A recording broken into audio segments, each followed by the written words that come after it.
ਕਥਾ ਸੁਧਾਰੀ। ਸਤਿਨਾਮ ਸ਼੍ਰੀ ਵਾਹਿਗੁਰੂ ਜੀ ਦੋਹਰਾ। ਸ਼੍ਰੀ ਨਾਨਕ ਕੇ ਬਰਦਏ ਬਾਬਰ ਪਾਪਤ ਸ਼ਾਹੋ। ਦਿੱਲੀ ਆਦਿਕ ਦੇਸ਼ ਲੈ ਬਿਲ ਸੇ ਸੁਖ ਜਗ ਮਾਹੇ। ਸ਼੍ਰੀ ਨਾਨਕ ਕੇ ਬਰਦਏ ਬਾਬਰ ਪਾਪਤ ਸ਼ਾਹੋ। ਵਾਹਿਗੁਰੂ ਜੀ ਕਾ ਖਾਲਸਾ, ਵਾਹਿਗੁਰੂ ਜੀ ਕੀ ਫਤਿਹ। ਪਰਮ ਸਤਿਕਾਰਯੋਗ ਗੁਰੂ ਸਵਰੂਪ, ਗੁਰੂ ਸਵਾਰੇ, ਗੁਰੂ ਪਿਆਰੇ, ਸਤਿਗੁਰਾਂ ਦੇ ਸਾਜੇ ਨਵਾਜੇ ਗੁਰੂ ਖਾਲਸਾ, ਸਾਧ ਸੰਗਤ ਮਾਈ ਭਾਈ ਜੀ, ਧੰਨ ਹਨ ਕਲਗੀਧਰ ਸਾਹਿਬ ਸੱਚੇ ਪਾਤਸ਼ਾਹ ਮਹਾਰਾਜ। ਲੋਕ ਪਰਲੋਕ ਦੇ ਵਿੱਚ ਰੱਖਿਆ ਕਰਨ ਵਾਲੇ, ਦੀਨ ਬੰਧੂ, ਦੀਨ ਦਿਆਲ, ਐਸੇ ਪਰਉਪਕਾਰੀ ਸੱਚੇ ਪਾਤਸ਼ਾਹ ਮਹਾਰਾਜ, ਜਿਨ੍ਹਾਂ ਦੇ ਪਰਉਪਕਾਰਾਂ ਦਾ ਅੰਤ ਹੀ ਨਹੀਂ ਪਾਇਆ ਜਾਂਦਾ, ਬੇਅੰਤੋਂ ਬੇਅੰਤ ਹਨ। ਇਹ ਜੋ ਸੱਚੇ ਪਾਤਸ਼ਾਹ ਮਹਾਰਾਜ ਦੇ ਪਾਵਨ ਪਵਿੱਤਰ ਚਰਨ ਪਰਸ ਰਹੇ ਹਾਂ, ਦਰਸ਼ਨ ਹੋ ਰਹੇ ਹੈ, ਇਹ ਵੀ ਕਲਗੀਧਰ ਪਾਤਸ਼ਾਹ ਮਹਾਰਾਜ ਦਾ ਪਰਉਪਕਾਰ ਹੀ ਹੈ। ਜਿਸ ਗੁਰਸਿੱਖ ਮਾਈ ਭਾਈ ਉੱਪਰ ਸੱਚੇ ਪਾਤਸ਼ਾਹ ਮਹਾਰਾਜ ਦੀ ਭਾਰੀ ਕਿਰਪਾ ਹੁੰਦੀ ਹੈ, ਜਿਹਨੂੰ ਆਪਣੇ ਜਾਣ ਕੇ ਸੱਚੇ ਪਾਤਸ਼ਾਹ ਦਇਆ ਕਰਦੇ ਹੈ, ਮਿਹਰ ਕਰਦੇ ਹੈ, ਉਹੀ ਗੁਰਸਿੱਖ ਮਾਈ ਭਾਈ ਸਤਿਗੁਰਾਂ ਦੇ ਚਰਨ ਪਰ ਸਕਦਾ, ਦਰਸ਼ਨ ਕਰ ਸਕਦਾ ਹੈ। ਦਰਸ਼ਨ ਦੀ ਤੇ ਲੋਚਾ ਬਹੁਤ ਗੁਰਸਿੱਖਾਂ ਦੇ ਮਨ ਵਿੱਚ ਬਣੀ ਰਹਿੰਦੀ ਹੈ, ਤਾਂਘ ਬਣੀ ਰਹਿੰਦੀ ਹੈ, ਇੱਛਾ ਲੱਗੀ ਰਹਿੰਦੀ ਹੈ। ਪਰ ਜਿਨ੍ਹਾਂ ਦੇ ਭਾਗ ਭਲੇ ਹੁੰਦੇ ਹੈ, ਸਤਿਗੁਰੂ ਜੀ ਦਇਆ ਕਰਦੇ ਹੈ, ਉਹਨਾਂ ਗੁਰਸਿੱਖਾਂ ਨੂੰ ਆਪਣੇ ਚਰਨਾਂ ਵਿੱਚ ਹਾਜ਼ਰੀ ਭਰਨ ਦਾ, ਸੋਹਣੇ ਦਰਸ਼ਨਾਂ ਦਾ ਸੁਭਾਗ ਬਖਸ਼ਦੇ ਹਨ। ਸੋ ਆਪ ਸਾਰੇ ਮਾਈ ਭਾਈ ਬਹੁਤ ਵੱਡਿਆਂ ਭਾਗਾਂ ਵਾਲੇ ਹੋ, ਜਿਸ ਦਾ ਸਦਕਾ ਸੱਚੇ ਪਾਤਸ਼ਾਹ ਮਹਾਰਾਜ ਦੇ ਪਾਵਨ ਪਵਿੱਤਰ ਦਰਸ਼ਨ ਹੋ ਰਹੇ ਹੈ, ਸਤਿਗੁਰਾਂ ਦੇ ਚਰਨ ਪਰਸ ਰਹੇ ਹੋ। ਸੋ ਸੰਗਤ ਜੀ, ਨਿਤਨੇਮ ਦੇ ਅਨੁਸਾਰ ਸਤਿਗੁਰੂ ਸੱਚੇ ਪਾਤਸ਼ਾਹ ਮਹਾਰਾਜ ਦੇ ਦਰ ਘਰ ਦੇ ਸਾਜੇ ਨਵਾਜੇ ਸਿੰਘ ਸਾਹਿਬ ਜੀ ਨੇ ਸਤਿਗੁਰਾਂ ਨੂੰ ਦੇਗਾਂ ਦੇ ਭੋਗ ਲਵਾਏ ਹਨ। ਉਪਰੰਤ ਇਹ ਜੋ ਪਿਛਲੇ ਪਹਿਰ ਦੇ ਦੀਵਾਨਾਂ ਵਿੱਚ ਗੁਰ ਇਤਿਹਾਸ ਦੀ ਕਥਾ ਵਿਚਾਰ ਗੁਰੂ ਕੀ ਸੰਗਤ ਨੂੰ ਸਰਵਣ ਕਰਵਾਈ ਜਾਂਦੀ ਹੈ, ਇਸ ਦੀ ਆਰੰਭਤਾ ਹੋ ਰਹੀ ਹੈ। ਦੀਨ ਦੁਨੀਆ ਦੇ ਮਾਲਕ ਧੰਨ ਗੁਰੂ ਨਾਨਕ ਸਾਹਿਬ ਸੱਚੇ ਪਾਤਸ਼ਾਹ ਮਹਾਰਾਜ ਸਾਰੀ ਸ੍ਰਿਸ਼ਟੀ ਦੇ ਕਾਰਨ ਵੀ ਆਪ ਹੀ ਹੈ, ਕਾਰਕ ਵੀ ਆਪ ਹੈ। ਤਿੰਨਾਂ ਲੋਕਾਂ ਦੇ ਮਾਲਕ ਜਗਤ ਸੁਆਮੀ ਧੰਨ ਗੁਰੂ ਨਾਨਕ ਸਾਹਿਬ ਗਰੀਬ ਨਿਵਾਜ ਜੀ ਦੀ ਕਥਾ ਇਤਿਹਾਸ ਸਾਧ ਸੰਗਤ ਜੀ ਚੱਲ ਰਿਹਾ ਹੈ। ਗਰੀਬ ਨਿਵਾਜ ਪਾਤਸ਼ਾਹ ਮਹਾਰਾਜ ਸਾਰੇ ਜੀਵਾਂ ਤੇ ਦਇਆ ਕਰਦੇ ਹੈ। ਜੇ ਕੋਈ ਕਰਮਾਂ ਤੋਂ ਹੀਣਾ ਹੈ, ਉਹ ਇਸ ਬਖਸ਼ਿਸ਼ ਤੋਂ ਵਾਂਝਾ ਰਹਿ ਜਾਵੇ, ਸੋ ਉਹਦੇ ਕਰਮ, ਪਰ ਸਤਿਗੁਰੂ ਜੀ ਸਾਰਿਆਂ ਤੇ ਬਰਾਬਰ ਦਇਆ ਕਰਦੇ ਹੈ। ਇਹ ਜੋ ਇਤਿਹਾਸ ਪ੍ਰਸੰਗ ਚੱਲ ਰਿਹਾ ਹੈ, ਗੁਰੂ ਨਾਨਕ ਸਾਹਿਬ ਸੱਚੇ ਪਾਤਸ਼ਾਹ ਮਹਾਰਾਜ ਜੀ ਦਾ ਹਜ਼ੂਰ ਏਮਨਾਬਾਦ ਵਿੱਚ ਸਨ ਤੇ ਬਾਬਰ ਦੀ ਚੜ੍ਹਾਈ ਦਾ, ਹਮਲੇ ਦਾ ਸਾਰਾ ਭਵਿੱਖਤ ਵਾਕ ਸੱਚੇ ਪਾਤਸ਼ਾਹ ਮਹਾਰਾਜ ਨੇ ਭਾਈ ਲਾਲੋ ਜੀ ਨੂੰ ਪਹਿਲੇ ਹੀ ਸੁਣਾ ਦਿੱਤੇ ਸਨ। ਬਾਬਰ ਚੜ੍ਹ ਕੇ ਆਇਆ, ਕੀ ਜ਼ੁਲਮ ਹੋਏ ਸਭ ਆਪ ਜੀ ਨੇ ਸਰਵਣ ਕੀਤਾ ਹੈ। ਬਾਬਰ ਨੂੰ ਪਤਾ ਸੀ ਕਿ ਗੁਰੂ ਨਾਨਕ ਪਾਤਸ਼ਾਹ ਮਹਾਰਾਜ ਖੁਦਾਵੰਦ ਹਨ, ਅੱਲਾਹ ਤਾਲਾ ਦਾ ਰੂਪ ਹਨ। ਚਰਨੀ ਢਹਿ ਪਿਆ ਮਹਾਰਾਜ ਦੇ। ਕੱਲ ਸੰਗਤ ਜੀ ਆਪ ਸੰਗਤਾਂ ਨੂੰ ਪ੍ਰਾਚੀਨ ਪੰਥ ਪ੍ਰਕਾਸ਼ ਦੇ ਹਵਾਲੇ ਨਾਲ ਵੀ ਬੇਨਤੀ ਕੀਤੀ ਸੀ ਕਿ ਬਾਬਰ ਹਿੰਦੁਸਤਾਨ ਦਾ ਬਾਦਸ਼ਾਹ ਬਣਿਆ, ਗੁਰੂ ਨਾਨਕ ਸਾਹਿਬ ਮਹਾਰਾਜ ਦੀ ਦਇਆ ਹੋਈ, ਕਿਉਂਕਿ ਹਿੰਦੁਸਤਾਨ ਦੇ ਸਾਰੇ ਹੀ ਰਾਜੇ ਜਿਹੜੇ ਸੀਗੇ ਉਹ ਜ਼ੁਲਮੀ ਕਰਨੀ ਸ਼ੁਰੂ ਕਰ ਦਿੱਤੀ ਸੀ, ਅਤੀ ਦਰਜੇ ਦੀ ਜ਼ੁਲਮੀ। ਸੋ ਦੌਲਤ ਖਾਨ ਸੁਲਤਾਨਪੁਰ ਦਲੋਦੀ ਦਾ ਇਹਦੇ 4 ਬੱਚਿਆਂ ਦਾ ਵੀ ਕਤਲ ਕਰਵਾ ਦਿੱਤਾ ਗਿਆ। ਆਪ ਜਾਨ ਬਚਾ ਕੇ ਭੱਜਿਆ ਹੈ ਤੇ ਫਿਰ ਮਹਾਰਾਜ ਦੇ ਹੁਕਮ ਨਾਲ ਬਾਬਰ ਨੂੰ ਲਿਆਂਦਾ ਹੈ। ਤੇ ਬਾਬਰ ਨੇ ਬਾਦਸ਼ਾਹ ਨੂੰ ਨਜ਼ਰਾਨਾ ਭੇਟ ਕਰਕੇ, ਜੋ ਉਸ ਵੇਲੇ ਰਵਾਇਤ ਸੀ, ਸਾਰੇ ਸੰਸਾਰ ਦੇ ਵਿੱਚ ਇਹ ਗੱਲ ਪ੍ਰਚਲਿਤ ਸੀਗੀ ਕਿ ਹਿੰਦੁਸਤਾਨ ਦੇ ਜਿਹੜੇ ਪੀਰ ਫਕੀਰ ਹਨ ਉਹ ਭੰਗ ਦਾ ਨਸ਼ਾ ਕਰਦੇ ਹੈ। ਤੇ ਇਸ ਵਾਸਤੇ ਬਾਬਰ ਨੇ ਗੁਰੂ ਨਾਨਕ ਪਾਤਸ਼ਾਹ ਮਹਾਰਾਜ ਜੀ ਨੂੰ ਰਵਾਇਤ ਮੁਤਾਬਕ ਦੇਗ ਭੇਟਾ ਕੀਤੀ, ਹਿੰਦੁਸਤਾਨ ਦੀ ਬਾਦਸ਼ਾਹੀ ਦਾ ਵਰ ਮੰਗਿਆ। ਤੇ ਗਰੀਬ ਨਵਾਜ ਸਾਹਿਬ ਜੀ ਨੇ ਕਿਰਪਾ ਕੀਤੀ, ਹਿੰਦੁਸਤਾਨ ਦੇ 7 ਬਾਦਸ਼ਾਹੀਆਂ ਦਾ ਵਰ ਗਰੀਬ ਨਵਾਜ ਜੀ ਨੇ ਬਖਸ਼ਿਆ। ਨਾਲ ਬਚਨ ਕੀਤੇ ਸਨ, ਬਾਬਰ ਜਦ ਤੱਕ ਧਰਮ ਦਾ ਰਾਜ ਕਰੋਗੇ ਤਦ ਤੱਕ ਚੱਲੂਗਾ, ਜਦ ਜ਼ੁਲਮੀ ਕਰਨ ਲੱਗ ਪਏ ਇਹ ਤੁਹਾਡਾ ਰਾਜ ਖਤਮ ਹੋ ਜਾਵੇਗਾ। ਔਰੰਗਜ਼ੇਬ ਨੇ ਜ਼ੁਲਮ ਦੀ ਇੰਤਹਾ ਕਰਤੀ। ਕੋਈ ਵੀ ਧਰਮ ਇਹ ਜਿਹਾ ਨਹੀਂ ਬਚਿਆ ਜਿਹਦੀ ਬੇਪਤੀ ਨਾ ਕੀਤੀ ਹੋਵੇ ਔਰੰਗਜ਼ੇਬ ਨੇ। ਹਰ ਇੱਕ ਧਰਮ ਵਾਲਿਆਂ ਨੂੰ ਦਿੱਲੀ ਬੁਲਾ ਕੇ ਕਹਿੰਦਾ ਸੀ, ਜਾਂ ਮੈਨੂੰ ਕਰਾਮਾਤ ਦਿਖਾਓ, ਨਹੀਂ ਤਾਂ ਆਪਣਾ ਧਰਮ ਛੱਡ ਕੇ ਕਲਮਾ ਪੜ੍ਹ ਲਵੋ। ਸੋ ਇਸ ਤਰ੍ਹਾਂ ਬਹੁਤ ਲੋਕਾਂ ਨੂੰ ਤਲਵਾਰ ਦੀ ਧਾਰ ਦੇ ਅੱਗੇ ਲੰਘਾ ਦਿੱਤਾ, ਖਤਮ ਕਰ ਦਿੱਤਾ। ਕੁਛ ਲੋਕ ਹਿੰਦੁਸਤਾਨ ਦੀ ਧਰਤੀ ਛੱਡ ਕੇ ਭੱਜ ਗਏ, ਪਹਾੜਾਂ 'ਤੇ ਜਾ ਕੇ ਵਾਸਾ ਕਰ ਲਿਆ। ਬਹੁਤੇ ਲੋਕ ਜਿਹੜੇ ਸੀਗੇ ਉਹ ਮੁਸਲਮਾਨ ਵੀ ਹੋ ਗਏ। ਸੋ ਜ਼ੁਲਮ ਕਰਨ ਲੱਗ ਪਿਆ ਔਰੰਗਜ਼ੇਬ, ਤੇ ਇਹਦੇ ਜ਼ੁਲਮ ਦੇ ਕਾਰਨ ਕਰਕੇ ਹੀ ਸਾਧ ਸੰਗਤ ਜੀ ਇਹਦਾ ਰਾਜ ਭਾਗ ਅੱਗੇ ਖਾਤਮੇ ਵੱਲ ਨੂੰ ਚੱਲਿਆ ਹੈ। ਸੋ ਧੰਨ ਗੁਰੂ ਨਾਨਕ ਸਾਹਿਬ ਸੱਚੇ ਪਾਤਸ਼ਾਹ ਨੇ ਪਹਿਲਾਂ ਹੀ ਬਚਨ ਕਰ ਦਿੱਤੇ ਸੀ, ਜ਼ੁਲਮ ਨਹੀਂ ਕਰਨਾ, ਧਰਮ ਦਾ ਨਿਆਂ ਕਰਨਾ ਹੈ, ਰਾਜ ਕਰਨਾ ਹੈ, ਤਾਂ ਰਾਜ ਚੱਲੇਗਾ। ਇਹ ਬਚਨ ਸੱਚੇ ਪਾਤਸ਼ਾਹ ਮਹਾਰਾਜ ਨੇ ਬਾਬਰ ਨਾਲ ਕੀਤੇ ਸਨ। ਇਸ ਤੋਂ ਅੱਗੇ ਜੋ ਕਥਾ ਪ੍ਰਸੰਗ ਹੈ ਉਸ ਦੀ ਆਰੰਭਤਾ ਹੋ ਰਹੀ ਹੈ। ਮਨ ਬਿਰਤੀਆਂ ਨੂੰ ਇਕਾਗਰ ਕਰਕੇ ਧੰਨ ਸ੍ਰੀ ਗੁਰੂ ਨਾਨਕ ਸਾਹਿਬ ਸੱਚੇ ਪਾਤਸ਼ਾਹ ਮਹਾਰਾਜ ਇਹ ਜ਼ੁਲਮ ਦਾ ਜਿਹੜਾ ਅੰਧੜ ਜੜਿਆ ਸੀਗਾ ਕਾਬਲ ਵਾਲੇ ਪਾਸਿਓਂ, ਤੇ ਸੱਚ ਸੁਣਾਏ ਸੀ, ਸੱਚ ਕੀ ਬੇਲਾ। ਸਾਧੂਆਂ ਦੀ ਬੇਪਤੀ ਤੇ ਜ਼ੁਲਮ ਨੇ ਜਿਹੜਾ ਪਾਪ ਦਾ ਸਰੂਪ ਧਾਰਨ ਕੀਤਾ ਉਹ ਵੀ ਮਹਾਰਾਜ ਨੇ ਦਰਸਾ ਦਿੱਤਾ।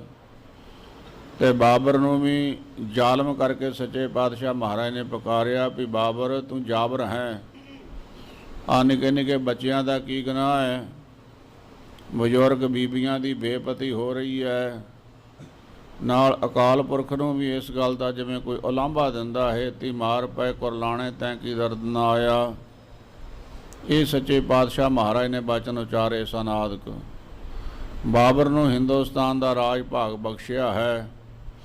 ਇੱਥੋਂ ਅੱਗੇ ਆਰੰਭਤਾ ਹੋ ਰਹੀ ਮਨ ਬਿਰਤੀਆਂ ਨੂੰ ਇਕਾਗਰ ਕਰਕੇ ਧੰਨ ਸ੍ਰੀ ਗੁਰੂ ਨਾਨਕ ਸਾਹਿਬ ਸੱਚੇ ਪਾਤਸ਼ਾਹ ਮਹਾਰਾਜ ਐਸੇ ਗਰੀਬ ਨਵਾਜ ਹਨ, ਜਿਨਨੇ ਤੁਧ ਨੂੰ ਧਨ ਕਿਹਾ ਤਿੰਨ ਜਮ ਨੇੜ ਨਾ ਆਇਆ। ਐਸੇ ਸੱਚੇ ਪਾਤਸ਼ਾਹ ਦੀਨ ਦਿਆਲ ਸਤਿਗੁਰੂ ਜਿਹੜਾ ਮਨ ਕਰਕੇ ਗੁਰੂ ਨਾਨਕ ਪਾਤਸ਼ਾਹ ਮਹਾਰਾਜ ਨੂੰ ਯਾਦ ਕਰਦਾ ਹੈ, ਸੰਸਾਰੀ ਦੁਸ਼ਮਣਾਂ ਨੇ ਤੇ ਲਾਗੇ ਕੀ ਆਉਣਾ ਹੈ, ਜਮਦੂਤ ਵੀ ਉਹਦੇ ਲਾਗੇ ਨਹੀਂ ਜਾ ਸਕਦਾ। ਐਸੇ ਗਰੀਬ ਨਵਾਜ ਜੀ ਦੀ ਅੰਮ੍ਰਿਤਮਈ ਕਥਾ ਵਿਚਾਰ ਨੂੰ ਮਨ ਬਿਰਤੀਆਂ ਇਕਾਗਰ ਕਰ ਸਰਵਣ ਕਰੀਏ ਜੀ। ਸਤਿਨਾਮ ਸ਼੍ਰੀ ਵਾਹਿਗੁਰੂ ਜੀ ਦੋਹਰਾ। ਸ਼੍ਰੀ ਨਾਨਕ ਕੇ ਬਰਦਏ ਬਾਬਰ ਪਾਪਤ ਸ਼ਾਹੋ। ਇਸ ਤਰ੍ਹਾਂ ਗੁਰੂ ਨਾਨਕ ਸਾਹਿਬ ਸੱਚੇ ਪਾਤਸ਼ਾਹ ਮਹਾਰਾਜ ਨੇ ਕਿਰਪਾ ਕੀਤੀ। ਬਾਬਰ ਨੂੰ ਹਿੰਦੁਸਤਾਨ ਦੇ ਬਾਦਸ਼ਾਹ ਹੋਣ ਦਾ ਵਰ ਦਿੱਤਾ, ਨਾਲ 7 ਪੀੜ੍ਹੀਆਂ ਦਾ ਵਰ ਮਹਾਰਾਜ ਨੇ ਵਾਚਨ ਕਰ ਦਿੱਤਾ। ਇਹ ਵਚਨ ਸੁਣ ਕੇ ਬਾਬਰ ਬਹੁਤ ਪ੍ਰਸੰਨ ਹੋਇਆ। ਦਿਲੇ ਆਦਿਕ ਦੇਸ਼ ਲੈ ਬਿਲ ਸੇ ਸੁਖ ਜਗ ਮਾਹੇ। ਇਹ ਸਤਿਗੁਰਾਂ ਦੀ ਦਾਤ ਹੀ ਹੈ ਜਿਹਦੇ ਨਾਲ ਬਾਬਰ ਨੂੰ ਦਿੱਲੀ ਦੇ ਤਖਤ 'ਤੇ ਬੈਠਣ ਦਾ ਸੁਭਾਗ ਮਿਲਿਆ। ਹਿੰਦੁਸਤਾਨ ਦੇ ਵਿੱਚ ਉਸ ਸਮੇਂ 'ਤੇ 22 ਸੂਬੇ ਮੰਨੇ ਜਾਂਦੇ ਸੀਗੇ। 22 'ਤੇ ਰਾਜ ਹੋਇਆ। ਸਮੁੰਦਰ ਦੇ ਵਿੱਚ ਟਾਪੂ ਸੀਗੇ, ਟਾਪੂਆਂ 'ਤੇ ਵੀ ਰਾਜ ਹੋਇਆ। ਇਹ ਹਿੰਦੁਸਤਾਨ ਦੇ ਸਾਰੇ ਰਾਜ ਭਾਗ ਦੇ ਸੁੱਖ ਧੰਨ ਸ੍ਰੀ ਗੁਰੂ ਨਾਨਕ ਸਾਹਿਬ ਸੱਚੇ ਪਾਤਸ਼ਾਹ ਮਹਾਰਾਜ ਦੀ ਕਿਰਪਾ ਦੁਆਰਾ ਪ੍ਰਾਪਤ ਹੋਏ। ਕਰੁਣਾ ਨਿਧ ਦੇਖੇ ਬਾਹਰ ਕੈਦ ਬਿਖੈ ਨਰ ਨਾਰ। ਉਪਰੰਤ ਸੱਚੇ ਪਾਤਸ਼ਾਹ ਮਹਾਰਾਜ ਨੇ ਦੇਖਿਆ ਕੈਦਖਾਨੇ ਦੇ ਵਿੱਚ ਪਏ ਹੋਏ ਮਨੁੱਖ, ਬੀਬੀਆਂ, ਇਸਤਰੀਆਂ, ਬੱਚੇ ਆਦਿਕ ਦੁੱਖ ਭੋਗ ਰਹੇ ਹਨ। ਦੁਖ ਪਾਵਤ ਕੁਰਲਾਤ ਹੈ ਜਿਉ ਬਨ ਕਮਲ ਤੁਖਾਰ। ਸੋ ਬਹੁਤ ਦੁਖੀ ਹੋ ਰਹੇ ਹੈ, ਕਿਉਂਕਿ ਬਾਬਰ ਦੀ ਤੇ ਆਪ ਦੀ ਫੌਜ ਦੇ ਖਾਣ ਵਾਸਤੇ ਰੋਟੀ ਦਾ ਪ੍ਰਬੰਧ ਨਹੀਂ ਹੈ। ਪਸ਼ੂਆਂ ਵਰਗੇ ਲੋਕ ਇਹ ਖਾ ਜਾਂਦੇ, ਕਈ ਸੇਰ। ਤੇ ਉਸ ਵੇਲੇ ਮਸ਼ੀਨੀ ਯੁੱਗ ਨਹੀਂ ਸੀ, ਹੱਥਾਂ ਨਾਲ ਹੀ ਚੱਕੀ ਚਲਾਉਣੀ, ਆਟਾ ਪੀਸਣਾ। ਇਹ ਕੈਦ ਕੀਤੇ ਹੋਇਆਂ ਨੂੰ ਰੋਟੀ ਕਿਹਨੇ ਦੇਣੀ? ਉਲਟਾ ਉਹਨਾਂ ਪਾਸੋਂ ਚੱਕੀ ਗੜਵਾਈ ਜਾਂਦੀ, ਆਟਾ ਪਸਾਇਆ ਜਾਂਦਾ, ਹੋਰ ਕੰਮ ਕਰਵਾਏ ਜਾਂਦੇ। ਮੰਦੀ ਹਾਲਤ ਹੋਈ ਹੈ ਕੈਦੀਆਂ ਦੀ। ਐਸੀ ਹਾਲਤ ਮੰਦੀ ਹੋਈ ਹੈ ਜਿਵੇਂ ਸਿਆਲਾਂ ਵਿੱਚ ਕਵਲ ਫੁੱਲ ਖਿੜਦਾ ਹੈਗਾ ਤੇ ਉਹਦੇ ਉੱਤੇ ਜੋਰਾਂ ਦੀ ਬਰਫ਼ ਪਈ ਜਾਵੇ ਤੇ ਕਾਹਦਾ ਖਿੜਦਾ ਹੈਗਾ, ਹੋਰ ਸੜ ਜਾਂਦਾ, ਮੁਰਝਾ ਜਾਂਦਾ ਹੈ। ਕਵਲ ਫੁੱਲ ਵਰਗੇ ਚਿਹਰਿਆਂ ਵਾਲੇ ਉਹ ਲੋਕ, ਅਮੀਰ ਸ਼ਹਿਜ਼ਾਦੇ, ਬੱਚੇ ਬੱਚੀਆਂ, ਇਸਤਰੀਆਂ, ਸਾਰਿਆਂ ਦੇ ਚਿਹਰੇ ਜਿਹੜੇ ਆ ਕਮਲਾਏ ਹੋਏ ਹੈ। ਚਾਉ ਪਏ ਬਾਬਰ ਸੋਂ ਬੋਲੇ ਤੇਹ ਕਾਲਾ। ਇਹ ਸਾਰੇ ਦੁਖਿਆਰੇ ਲੋਕਾਂ ਦੇ ਦੁੱਖ ਨੂੰ ਦੇਖ ਕੇ ਸ੍ਰੀ ਗੁਰੂ ਨਾਨਕ ਸਾਹਿਬ ਸੱਚੇ ਪਾਤਸ਼ਾਹ ਮਹਾਰਾਜ ਜੀ ਬਾਬਰ ਨੂੰ ਕਹਿਣ ਲੱਗੇ, ਛੋੜੋ ਕੈਦ ਜੋ ਗਹੇ ਬਿਸਾਲਾ। ਬਾਬਰ ਪਹਿਲੇ ਤੇ ਧਰਮ ਇਹੀ ਕਰ, ਤੂੰ ਸਾਡੇ ਨਾਲ ਵਾਅਦਾ ਕੀਤਾ, ਵਾਚਨ ਕੀਤਾ ਧਰਮ ਦਾ ਰਾਜ ਕਰਨ ਦਾ। ਪਹਿਲਾ ਧਰਮ ਇਹ ਕਰ, ਆ ਜਿਹੜੇ ਵਿਚਾਰੇ ਗਰੀਬ ਪਕੜੇ ਹੋਏ ਆ, ਕੈਦਖਾਨੇ ਵਿੱਚ ਪਾਏ ਹੋਏ ਆ, ਇਹਨਾਂ ਨੂੰ ਮੁਕਤ ਕਰਦੇ, ਰਿਹਾ ਕਰਦੇ। ਸੌਜ ਖਸੋਟੇ ਜੋ ਇਨ ਕੇਰੇ। ਤੇ ਨਾਲ ਜਿਹੜਾ ਇਹਨਾਂ ਦਾ ਸਮਾਨ ਲੁੱਟਿਆ ਹੋਇਆ ਹੈ, ਮਾਨਹ ਬਚ ਹਮਾਰ ਦੇਹ ਫੇਰੇ। ਉਹ ਸਾਰਾ ਸਮਾਨ ਵੀ ਇਹਨਾਂ ਨੂੰ ਵਾਪਸ ਦੇ ਦੇ ਤੇ ਇਹਨਾਂ ਨੂੰ ਮੁਕਤ ਕਰਦੇ, ਆਜ਼ਾਦ ਕਰਦੇ, ਬੰਧਨ ਕੱਟਦੇ ਇਹਨਾਂ ਦੇ ਸਾਰੇ ਹੀ। ਕਮਲ ਬਦਨ ਕੇ ਗਿਰਾ ਸੁਨੇ ਜਬ। ਇਹ ਬਚਨ ਸੱਚੇ ਪਾਤਸ਼ਾਹ ਮਹਾਰਾਜ ਦੇ ਬਾਬਰ ਨੇ ਸੁਣੇ। ਸਪਦ ਛੁਡਾਏ ਨਰ ਨਾਰੀ ਸਭ। ਉਸੇ ਵੇਲੇ ਝਟਪਟ ਹੀ ਬਾਬਰ ਨੇ ਹੁਕਮ ਕਰ ਦਿੱਤਾ, ਇਹ ਜਿੰਨੇ ਵੀ ਲੋਕ ਫੜੇ ਹੋਏ ਆ, ਗ੍ਰਿਫਤਾਰ ਕੀਤੇ ਆ, ਤੁਰੰਤ ਇਹਨਾਂ ਨੂੰ ਰਿਹਾ ਕਰ ਦੇਵੋ। ਆਪਣੇ ਸੌਜ ਪਛਾਣੇ ਜਾਹੇ। ਨਾਲ ਆਵਾਜ਼ਾਂ ਦੇ ਦਿੱਤਾ, ਜਿੰਨੇ ਵੀ ਫੜੇ ਹੋਏ ਹੋ ਤੁਹਾਨੂੰ ਮੁਕਤ ਕੀਤਾ ਜਾਂਦਾ ਹੈ, ਅਤੇ ਜਿੰਨਾ ਵੀ ਤੁਹਾਡਾ ਸਮਾਨ ਲੁੱਟਿਆ ਹੋਇਆ ਆਪਣਾ ਆਪਣਾ ਪਛਾਣ ਕੇ ਲੈ ਜਾਵੋ। ਦਏ ਦਿਵਾਏ ਦੇਰ ਕੇ ਨਾਹੇ। ਇਸ ਤਰ੍ਹਾਂ ਸੱਚੇ ਪਾਤਸ਼ਾਹ ਮਹਾਰਾਜ ਨੇ ਕਿਰਪਾ ਕੀਤੀ, ਹੁਕਮ ਕੀਤਾ, ਜਿਨ੍ਹਾਂ ਦੇ ਹੁਕਮ ਦੇ ਨਾਲ ਇਹ ਕੈਦੀ ਵੀ ਬੰਧਨ ਮੁਕਤ ਹੋ ਗਏ ਅਤੇ ਜਿੰਨਾ ਵੀ ਉਹਨਾਂ ਦਾ ਸਮਾਨ ਲੁੱਟਿਆ ਹੋਇਆ ਸੀ ਸਾਰਾ ਵਾਪਸ ਹੋ ਗਿਆ। ਆਪੋ ਆਪਣੇ ਸੌਜ ਸੰਭਾਰੇ। ਆਪਣਾ ਆਪਣਾ ਸਮਾਨ ਸਾਰਿਆਂ ਨੇ ਚੱਕਿਆ। ਨਿਜ ਨਿਕੇਤ ਗਮਨੇ ਨਰ ਨਾਰੇ। ਤੇ ਇਸ ਤਰ੍ਹਾਂ ਇਹ ਮਨੁੱਖ ਜਿਹੜੇ ਸੀ ਕੈਦਖਾਨਿਆਂ ਵਿੱਚ ਛੁੱਟੇ ਹੋਏ, ਏਮਨਾਬਾਦ ਸ਼ਹਿਰ ਵਿੱਚ ਆਪਣੇ ਆਪਣੇ ਘਰਾਂ ਨੂੰ ਪਰਤ ਗਏ। ਸਭ ਹਨ ਕੋ ਲੈ ਆਪਣੇ ਸਾਥਾ। ਸਾਰਾ ਸਮਾਨ ਨਾਲ ਲੈ ਕੇ ਆਪਣੇ ਸਾਥੀਆਂ ਨੂੰ ਨਾਲ ਲੈ ਕੇ ਗਏ ਨਗਰ ਮਹਿ ਪੁਨ ਜਗਨਾਥਾ। ਧੰਨ ਗੁਰੂ ਨਾਨਕ ਪਾਤਸ਼ਾਹ ਮਹਾਰਾਜ ਜੀ ਸਭ ਨੂੰ ਨਾਲ ਲੈ ਕੇ ਤੇ ਏਮਨਾਬਾਦ ਸ਼ਹਿਰ ਦੇ ਵਿੱਚ ਗਏ ਹਨ। ਸੋਰਠਾ ਦੇਖਿਓ ਨਗਰ ਉਜਾਰ ਨਰ ਨਾਰੀ ਜਹ ਕੋ ਨਹਿ। ਅੱਗੇ ਲੋਕ ਜਿਹੜੇ ਵਸਦੇ ਰਸਦੇ ਘਰਾਂ ਵਿੱਚੋਂ ਕੈਦੀ ਹੋ ਕੇ ਬਹੁਤ ਬੇਪਤੀ ਦੇ ਨਾਲ ਕੈਦਖਾਨੇ ਵਿੱਚ ਗਏ ਸੀਗੇ, ਉਹਨਾਂ ਨੇ ਆਣ ਕੇ ਆਪਣਾ ਘਰ ਵੇਖਿਆ ਤੇ ਕੀ ਹੈ, ਉਹ ਵਸਦੇ ਰਸਦੇ ਘਰ ਸਾਰੇ ਉਜੜੇ ਹੋਏ ਆ। ਕਿਉਂਕਿ ਉਹਨਾਂ ਜ਼ਮਾਨਿਆਂ ਵਿੱਚ ਕੋਈ ਬੈਂਕਾਂ ਨਹੀਂ ਸੀ ਹੁੰਦੀਆਂ ਤੇ ਪੁਰਾਣੇ ਲੋਕ ਕੀ ਕਰਦੇ, ਕੰਧਾਂ ਦੇ ਵਿੱਚ ਮੋਰੇ ਰੱਖ ਲੈਂਦੇ, ਆਲੇ ਬਣਾ ਲੈਂਦੇ, ਕੋਈ ਗੁਪਤ ਖਜ਼ਾਨੇ ਉਹਦੇ ਵਿੱਚ ਮਾਇਆ ਪਾ ਕੇ ਰੱਖ ਦਿੰਦੇ। ਬਾਬਰ ਦੀ ਫੌਜ ਨੂੰ ਇਹ ਪਤਾ ਸੀ ਵੱਡੇ ਮਕਾਨਾਂ ਦੇ ਵਿੱਚ ਗੁਪਤ ਖਾਨੇ ਬਣੇ ਹੋਏ, ਉਹਨਾਂ ਵਿੱਚ ਮਾਇਆ ਹੋਵੇਗੀ। ਇਸ ਵਾਸਤੇ ਉਹ ਰਾਖਸ਼ਾਂ ਵਰਗੇ ਮਨੁੱਖਾਂ ਨੇ ਸਾਰੇ ਮਕਾਨ ਢਾਹ ਦਿੱਤੇ ਮਾਇਆ ਕੱਢਣ ਵਾਸਤੇ। ਆਪਣੇ ਮਕਾਨ ਟੁੱਟੇ ਹੋਏ ਆਣ ਕੇ ਡਿੱਗੇ ਹੋਏ ਦੇਖੇ ਹਨ ਲੋਕਾਂ ਨੇ, ਏਮਨਾਬਾਦ ਵਾਲਿਆਂ ਨੇ।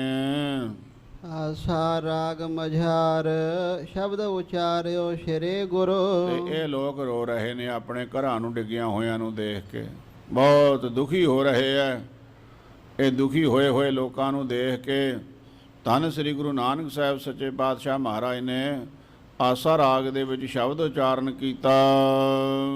ਆਸਾ ਮਹੱਲਾ ਪਹਿਲਾ ਕਹਾਂ ਸੋ ਖੇਲ ਤਬੇਲਾ ਘੋੜੇ। ਸੱਚੇ ਪਾਤਸ਼ਾਹ ਮਹਾਰਾਜ ਕਹਿੰਦੇ ਦੇਖੋ ਵੀ ਕੌਤਕ ਰੱਬ ਦਾ, ਕਿਥੇ ਦੇ ਘੋੜੇ ਵੱਜੇ ਹੋਏ ਸੀ, ਬੜੇ ਬੜੇ ਤਵੇਲੇ ਬਣੇ ਹੋਏ ਸੀ ਘੋੜਿਆਂ ਦੇ। ਕਹਾਂ ਭੇਰੇ ਸ਼ਹਿਨਾਏ। ਤੇ ਕਿਥੇ ਇਹਨਾਂ ਦੇ ਦਰਵਾਜ਼ਿਆਂ ਦੇ ਵਿੱਚ ਸ਼ਨਾਈਆਂ ਵੱਜਦੀਆਂ ਸੀ, ਭੇਰੀਆਂ ਵੱਜਦੀਆਂ ਸਨ। ਕਹਾਂ ਸੋ ਤੇਗ ਬੰਦ ਗਾੜੇ ਰੜ। ਅਤੇ ਕਿਥੇ ਕਿਲੇ ਸੀ ਬੜੇ ਸੋਹਣੇ ਸੋਹਣੇ, ਕਿਲਿਆਂ ਦੇ ਵਿੱਚ ਪਹਿਰੇਦਾਰ ਪਹਿਰੇ ਦਿੰਦੇ, ਤਲਵਾਰਾਂ ਬੱਧੀਆਂ ਹੋਈਆਂ, ਤੇਗ ਬੰਦ, ਉਹ ਗਾਤਰੇ ਬੜੇ ਬੜੇ ਸੋਹਣੇ ਪਹਿਨ ਕੇ ਵਿੱਚ ਤਲਵਾਰਾਂ ਪਾ ਕੇ ਐਨ ਸੁਨੱਧਬੱਧ ਹੋ ਕੇ ਖੜੇ ਹੋਏ।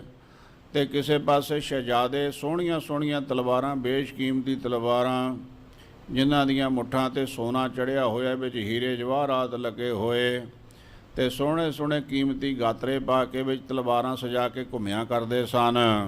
ਕਹਾਂ ਸੋ ਲਾਲ ਕਵਾਏ। ਅਤੇ ਕਿੱਥੇ ਬਹੁਤ ਸੋਹਣੇ ਲਾਲ ਹੀਰੇ ਜਵਾਹਰਾਤ ਖਜ਼ਾਨੇ ਭਰੇ ਹੋਏ ਸੀ, ਅਥਵਾ ਲਾਲਾਂ ਵਰਗੇ ਸੋਹਣੇ ਚਿਹਰਿਆਂ ਵਾਲੇ ਜੀਵ ਇਹਨਾਂ ਮਹਿਲਾਂ ਦੇ ਵਿੱਚ ਰਿਹਾ ਕਰਦੇ ਸਨ। ਕਹਾਂ ਸੋ ਆਰਸੀਆਂ ਮੋਹ ਬੰਕੇ। ਕਿਸੇ ਪਾਸੇ ਆਰਸੀ ਸੀਗੇ। ਅੱਜ ਸ਼ੀਸ਼ਿਆਂ ਦਾ ਯੁੱਗ ਹੈ, ਇੱਕ ਤੋਂ ਇੱਕ ਆਲਾ ਦਰਜੇ ਦੇ ਕੱਚ ਹਨ ਮੂੰਹ ਦੇਖਣ ਵਾਸਤੇ, ਆਇਨੇ।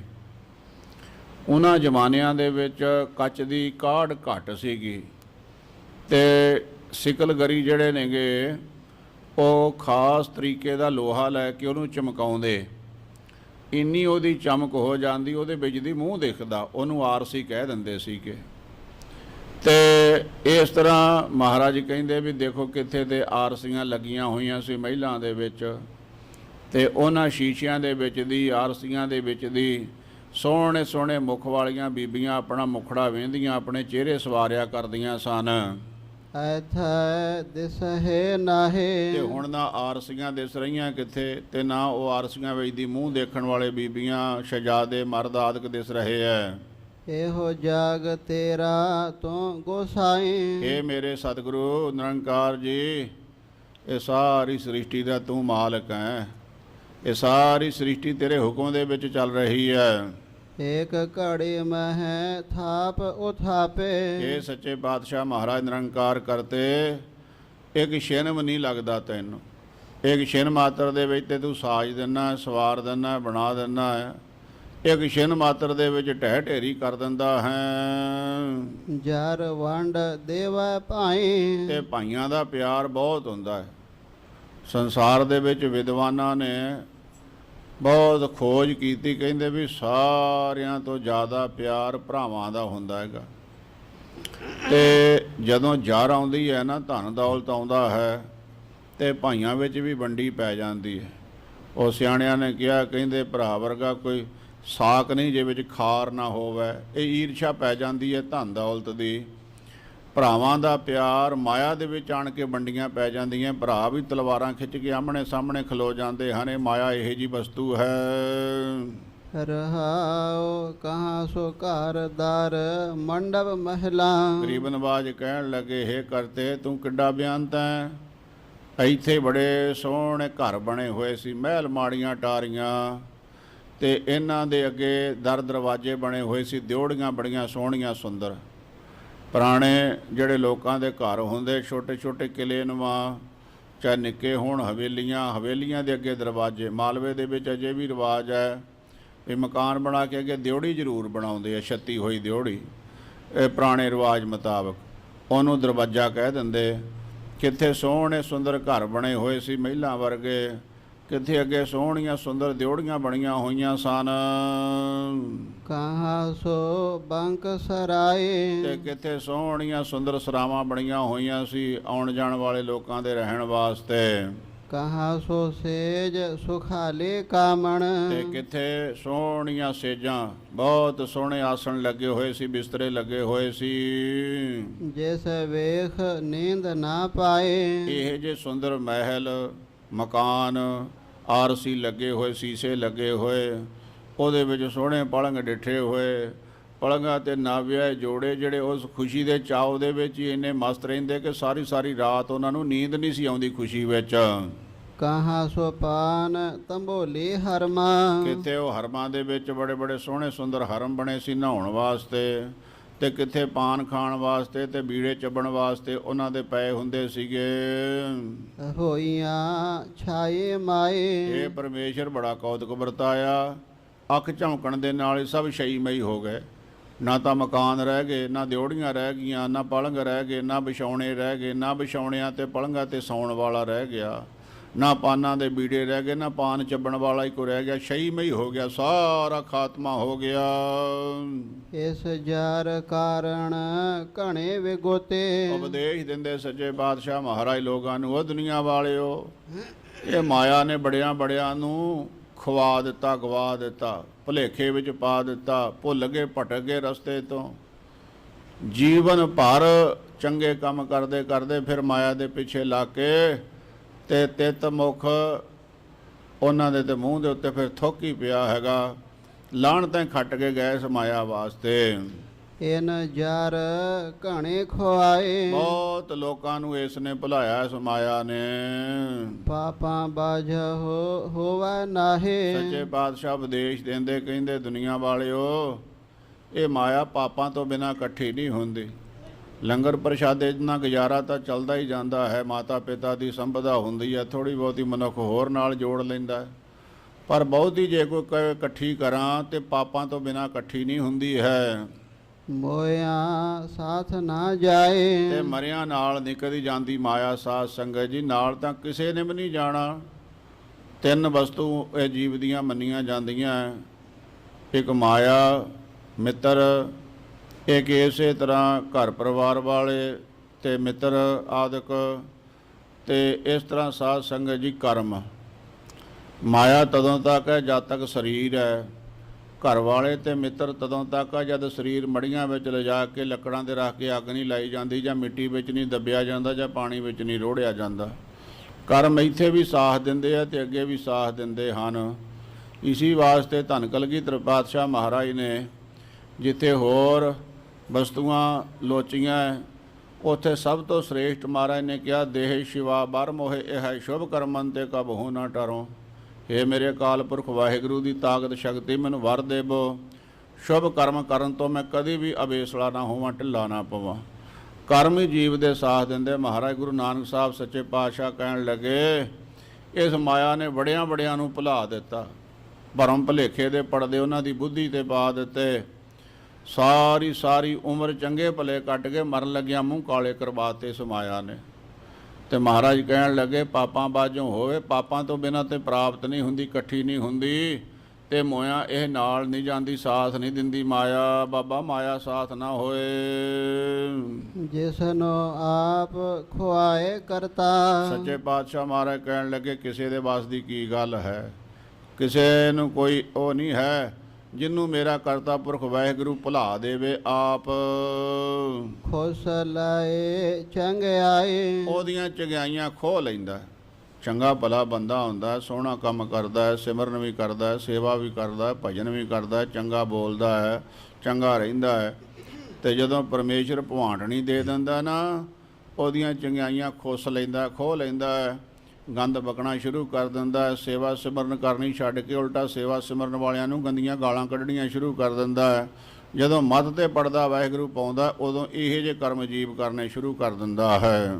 ਕੋਟੇ ਹੋ ਪੇਰ ਵਰਜ ਰਹਾਏ। ਸੋ ਸਾਧ ਸੰਗਤ ਜੀ, ਸਤਿਗੁਰੂ ਦੱਸਦੇ ਹਨ, ਜਦ ਬਾਬਰ ਦੀ ਫੌਜ ਚੜ੍ਹ ਕੇ ਆਈ ਨਾ, ਇਹ ਜਿਹੜੇ ਪਠਾਣਾਂ ਦੇ ਪਾਸ ਮੌਲਵੀ ਸੀਗੇ ਜਾਂ ਝਾੜ ਫੂਕ ਕਰਨ ਵਾਲੇ, ਜੰਤਰ ਮੰਤਰ ਕਰਨ ਵਾਲੇ, ਇਹਨਾਂ ਨੇ ਬੜਾ ਰੋਕਿਆ।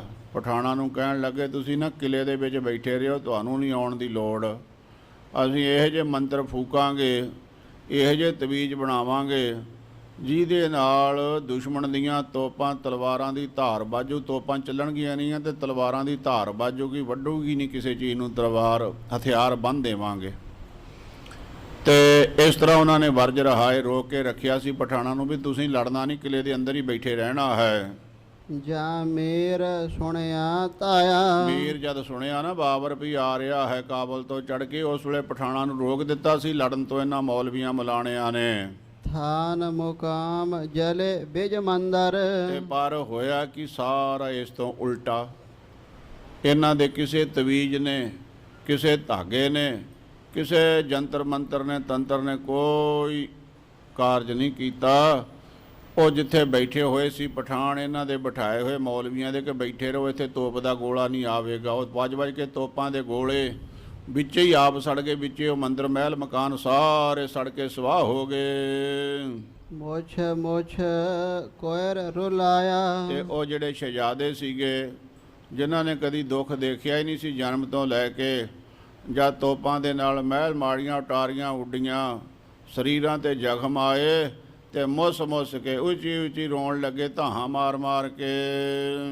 ਕੋਈ ਮੁਗਲ ਨਾ ਹੋਆ ਅੰਧਾ। ਇਹਨਾਂ ਮੌਲਵੀਆਂ ਨੇ ਕਿਹਾ ਸੀ, ਤੁਸੀਂ ਲੜਨਾ ਨਹੀਂ, ਅਸੀਂ ਇਹੋ ਜਿਹੇ ਧਾਗੇ ਤਵੀਤ ਜੰਤਰ ਮੰਤਰ ਕਰਾਂਗੇ, ਮੁਗਲ ਸਾਰੇ ਅੰਨੇ ਹੋ ਜਾਣਗੇ, ਫੜ ਕੇ ਮਾਰ ਲੈਣਾ ਮੁਗਲਾਂ ਨੂੰ। ਮੁਗਲਾਂ ਦੀ ਕੀ ਹਿੰਮਤ ਹੈ ਏਮਨਾਬਾਦ ਤੇ ਚੜ੍ਹ ਕੇ ਆ ਜਾਣ।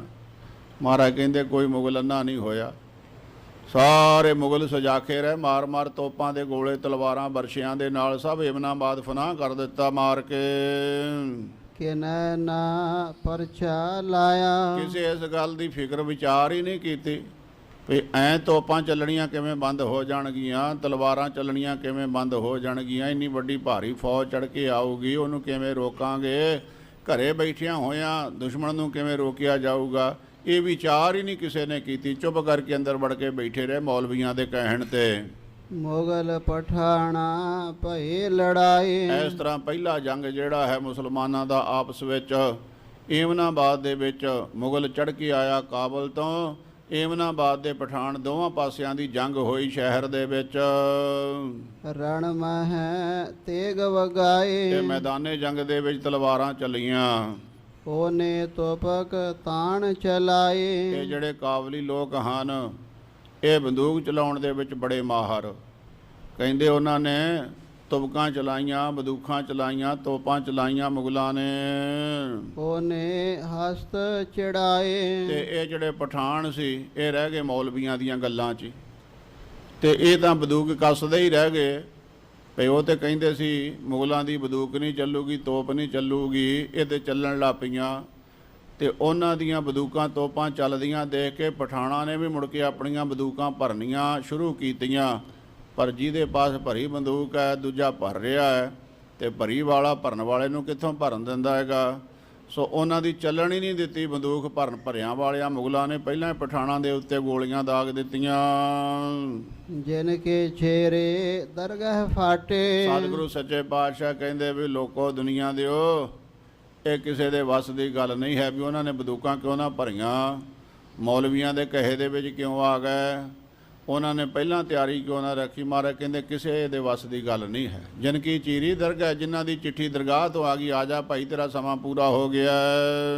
ਤਿਨਾ ਮਰਣਾ ਪਾਏ, ਉਹਨਾਂ ਨੇ ਇਹ ਭਰਾਓ ਮਰਨਾ ਹੀ ਮਰਨਾ। ਜਿਹਨੂੰ ਸੁਨੇਹਾ ਆ ਗਿਆ ਨਾ, ਸਦੜੇ ਤਾਂ ਨਿੱਤ ਹੀ ਪੈਂਦੇ, ਮਨੁੱਖ ਸਮਝਦਾ ਨਹੀਂ ਹੈ। ਪਰ ਜਦੋਂ ਪੱਕਾ ਹੀ ਸੱਦਾ ਆ ਜਾਂਦਾ ਨਾ, ਜਿਸ ਦਿਹਾੜੇ ਧਨਵਰੀ ਸਾਹੇ ਲੈ ਲਿਖਾਏ, ਮਲਕ ਜੇ ਕੰਨੀ ਸੁਣੀ ਦਾ ਮੂੰਹ ਦਿਖਾਲੇ, ਆਣ ਕੇ ਜਦੋਂ ਦਿਖਾਲੀ ਦਿੰਦਾ ਉਦੋਂ ਪਤਾ ਲੱਗ ਗਿਆ ਵੀ ਆ ਗਿਆ। ਇੱਕ ਸਾਡੇ ਮਿੱਤਰ ਦੀ ਮੌਤ ਹੋਈ, ਉਹਦੇ ਲਾਗੇ ਕੋਈ ਗੁਰਮੁਖ ਸਨ, ਤੇ ਉਹਨਾਂ ਨੇ ਉਹਦੀ ਮੌਤ ਦਾ ਕੋਈ ਸਾਨੂੰ ਬਚਨ ਦੱਸਿਆ। ਕਹਿਣ ਲੱਗੇ ਜਦੋਂ ਉਹਦੀ ਮੌਤ ਹੋਣ ਲੱਗੀ, ਭਰ ਜੋਬਨ 'ਚ ਹੀ ਵਿਚਾਰਾ ਸਰੀਰ ਤਿਆਗ ਗਿਆ ਸੀਗਾ। ਹਰ ਇੱਕ ਮਨੁੱਖ ਨੂੰ ਪਤਾ ਲੱਗ ਜਾਂਦਾ ਜਦ ਮਾਲਕ ਆਉਂਦਾ ਹੈ ਨਾ ਲੈਣ ਵਾਸਤੇ, ਹਰ ਇੱਕ ਨੂੰ ਹੀ ਪਤਾ ਲੱਗ ਜਾਂਦਾ। ਤੇ ਉਹਦੇ ਮੂੰਹ ਇਹ ਸ਼ਬਦ ਨਿਕਲੇ, ਬਾਬਾ ਜੀ ਇਹ ਕੀ ਹੋ ਗਿਆ? ਇੰਨਾ ਹੀ ਕਹਿ ਕੇ ਡਿੱਗ ਪਿਆ। ਸੋ ਐ ਪਤਾ ਸਭ ਨੂੰ ਲੱਗ ਜਾਂਦਾ ਵੀ ਕਦੋਂ ਸਮਾਂ ਆਉਣਾ। ਕੋਈ ਸਮਝਦੇ, ਕੋਈ ਨਹੀਂ ਸਮਝਦੇ। ਮਹਾਰਾਜ ਕਹਿੰਦੇ ਜਿਹਦੀ ਚਿੱਠੀ ਆ ਜਾਂਦੀ ਭਾਈ, ਉਹਨੇ ਜਾਣਾ ਹੀ ਜਾਣਾ, ਉਹਨੂੰ ਕੋਈ ਨਹੀਂ ਰੋਕ ਸਕਦਾ। ਦੁਨੀਆ ਦੀ ਤਾਕਤ ਇੱਕ ਹਿੰਦਵਾਣੇ ਆਵਰ ਤੁਰਕਾਣੇ। ਇਸੇ ਤਰ੍ਹਾਂ ਸੱਚੇ ਪਾਤਸ਼ਾਹ ਕਹਿੰਦੇ ਕੋਈ ਹਿੰਦਵਾਣੀਆਂ, ਕੋਈ ਤੁਰਕਾਣੀਆਂ, ਮੁਸਲਮਾਨੀਆਂ, ਪਟਿਆਣੇ ਠਕੁਰਾਣੇ। ਕੋਈ ਠਕਰਾਣੀਆਂ, ਕੋਈ ਪਟਿਆਣੀਆਂ, ਭਟਾਂ ਦੇ ਘਰ ਵਾਲੀਆਂ, ਕੋਈ ਠਾਕਰਾਂ ਦੇ ਘਰਾਂ ਵਾਲੀਆਂ। ਇੱਕ ਨਾ ਪੇਰਣ ਸਿਰ ਖੁਰ ਪਾਟੇ। ਸੱਚੇ ਪਾਤਸ਼ਾਹ ਮਹਾਰਾਜ ਕਹਿਣ ਲੱਗੇ ਦੇਖੋ ਭਾਣਾ, ਜਿਨ੍ਹਾਂ ਨੇ ਕਦੇ ਮੂੰਹ ਨਹੀਂ ਸੀ ਕਿਸੇ ਨੂੰ ਦਿਖਾਇਆ, ਹਮੇਸ਼ਾ ਪਰਦੇ ਵਿੱਚ ਰਿਹਾ ਕਰਦੀਆਂ, ਉਹਨਾਂ ਦੇ ਸਿਰ ਦੀਆਂ ਚਾਦਰਾਂ ਪਾਟ ਗਈਆਂ, ਪੱਲੂ ਪਾਟ ਗਏ, ਸਿਰ ਪਾਟ ਗਏ ਚਾਦਰਾਂ ਦੇ ਨਾਲ। ਇੱਕ ਨਾ ਵਾਸ ਮਸਾਣੇ। ਤੇ ਕੁਛ ਇਹ ਜੇ ਵੀ ਸਿਰਾਂ ਵਿੱਚ ਸਰੀਰ ਤੇ ਇਹੋ ਜਿਹੀਆਂ ਸੱਟਾਂ ਲੱਗੀਆਂ ਜਿਹਦੇ ਨਾਲ ਮਸਾਣਾ 'ਚ ਜਾ ਵਾਸਾ ਹੋਇਆ, ਭਾਵ ਸਰੀਰ ਹੀ ਖਤਮ ਹੋ ਗਿਆ। ਜਿਨ ਕੇ ਬੰਕੇ ਘਰੇ ਨਾ ਆਇਆ। ਜਿਨ੍ਹਾਂ ਇਸਤਰੀਆਂ ਦੇ ਪਤੀ ਘਰ ਨਹੀਂ ਆਏ, ਮਾਲਕ ਘਰ ਨਹੀਂ ਆਏ, ਤਿਨ ਕਿਉ ਰਹਿਣ ਵਿਹਾਣੇ। ਹੁਣ ਉਹਨਾਂ ਦੀ ਜੀਵਨ ਰੂਪੀ ਰਾਤ ਕਿਵੇਂ ਬਤੀਤ ਹੋਵੇਗੀ? ਇੱਕ ਦੋ ਰਾਤਾਂ ਦੀ ਗੱਲ ਹੋਵੇ ਤੇ ਮੁੱਕ ਜਾਂਦੀ ਹੈ, ਪਰ ਜੀਵਨ ਰੂਪੀ ਰਾਤ ਸਾਧ ਸੰਗਤ ਜੀ, ਇਹ ਜੋ ਪਰਮੇਸ਼ਵਰ ਨੇ ਬਣਾਇਆ ਜੋੜਾ, ਮਰਦ ਦੀ ਵੀ ਨਹੀਂ ਲੰਘਦੀ ਤੇ ਇਸਤਰੀ ਦੀ ਵੀ ਨਹੀਂ ਇਕੱਲੀ ਲੰਘਦੀ। ਕਿਉਂਕਿ ਨਾਰੀ ਦਾ ਤੇ ਬਹੁਤਾ ਹੀ ਨਰਕ ਸਰੀਰ ਮੰਨਿਆ ਨਾ। 100 ਸਾਖੀ ਵਿੱਚ ਸੱਚੇ ਪਾਤਸ਼ਾਹ ਮਹਾਰਾਜ ਦੇ ਬਾਚਨ ਹਨ ਕਲਗੀਧਰ ਪਿਤਾ ਜੀ ਦੇ, ਨਾਰੀ ਨਰਕ ਸਰੀਰ ਹੈ ਪੁਰਖ ਬਿਨਾ ਕੇ ਕਾਮ। ਤੇ ਇਸੇ ਤਰ੍ਹਾਂ ਸਦਗਤ ਦਾਤਾ ਪੁਰਖ ਹੈ, ਅਵਰਨ ਦਾਤਾ ਰਾਮ। ਦੁਨੀਆ ਦਾ ਰੱਬ ਰਾਮ ਹੋਵੇਗਾ, ਇਸਤਰੀ ਦਾ ਰੱਬ ਉਹਦਾ ਪਤੀ ਹੀ ਹੈ। ਉਹਦੀ ਹਰ ਵੇਲੇ ਪਤ ਰੱਖਣ ਵਾਲਾ, ਪਤੀ ਦਾ ਭਾਵ ਹੀ ਪਤ ਰੱਖਣੀ, ਹਰ ਵੇਲੇ ਪਤ ਬਚਾ ਕੇ ਰੱਖਣੀ, ਉਹਦਾ ਸਿਰ ਦਾ ਸਾਈਂ। ਜਿਨ੍ਹਾਂ ਦੇ ਸਾਈਂ ਘਰੇ ਨਹੀਂ ਆਏ, ਜੀਵਨ ਦੀ ਰਾਤ ਉਹਨਾਂ ਵਿਚਾਰੀਆਂ ਦੀ ਬਤੀਤ ਕਿਵੇਂ ਹੋਵੇਗੀ? ਆਪੇ ਕਰੇ ਕਰਾਏ ਕਰਤਾ। ਸੱਚੇ ਪਾਤਸ਼ਾਹ ਕਹਿਣ ਲੱਗੇ ਵੀ ਲੋਕੋ ਦੁਨੀਆ ਵਾਲਿਓ, ਇਹ ਕਿਸੇ ਦੇ ਵੱਸ ਦੀ ਗੱਲ ਨਹੀਂ ਜੇ। ਇਹ ਕਰਤਾ ਆਪ ਹੀ ਕਰਦਾ, ਜੋ ਕੁਝ ਹੋ ਰਿਹਾ ਸਭ ਉਹਦੇ ਹੁਕਮ ਦੇ ਵਿੱਚ ਹੋ ਰਿਹਾ ਹੈ। ਕਿਸ ਨੂੰ ਆਖ ਸੁਣਾਈਐ। ਕਿਹਨੂੰ ਕਹਿ ਕੇ ਸੁਣਾਈਏ? ਕੋਸ ਤੋਂ ਬਿਨਾਂ ਦੁਆ ਹੋਵੇ ਤੇ ਉਹਨੂੰ ਕਹੀਏ। ਦੁਖ ਸੁਖ ਤੇਰਾ ਭਾਣਾ ਹੋਵੈ। ਇਹ ਮੇਰੇ ਕਰਤੇ ਪੁਰਖ ਵਾਹਿਗੁਰੂ, ਇਹ ਦੁੱਖ ਤੇ ਇਹ ਸੁਖ, ਇਹ ਸਭ ਤੇਰੇ ਭਾਣੇ ਵਿੱਚ ਹੁੰਦਾ ਹੈ। ਦੁੱਖ ਵੀ ਦੇਣ ਵਾਲਾ ਤੂੰ ਆ। ਜੀਵ ਆਪਣੇ ਕਰਮਾਂ ਨਾਲ, ਬੀਬੀ ਜਾਂ ਤੇ ਉੱਠ ਕੇ ਉਹਨਾਂ ਨੂੰ ਕਹੇ ਥੱਲੇ ਬੈਠੀ ਹੱਥ ਮਾਰੀ ਜਾਂਦੀ ਹੈ, ਜਾਂ ਤਾਂ ਉੱਠ ਕੇ ਉਹਨਾਂ ਨੂੰ ਕਹੇ ਵੀ ਉਧਰ ਚੱਲ ਜਾਓ। ਅੱਜ ਸੇਵਾਦਾਰ ਹੀ ਖਲੋ ਜਾਓ ਯਾਰ ਇੱਥੇ।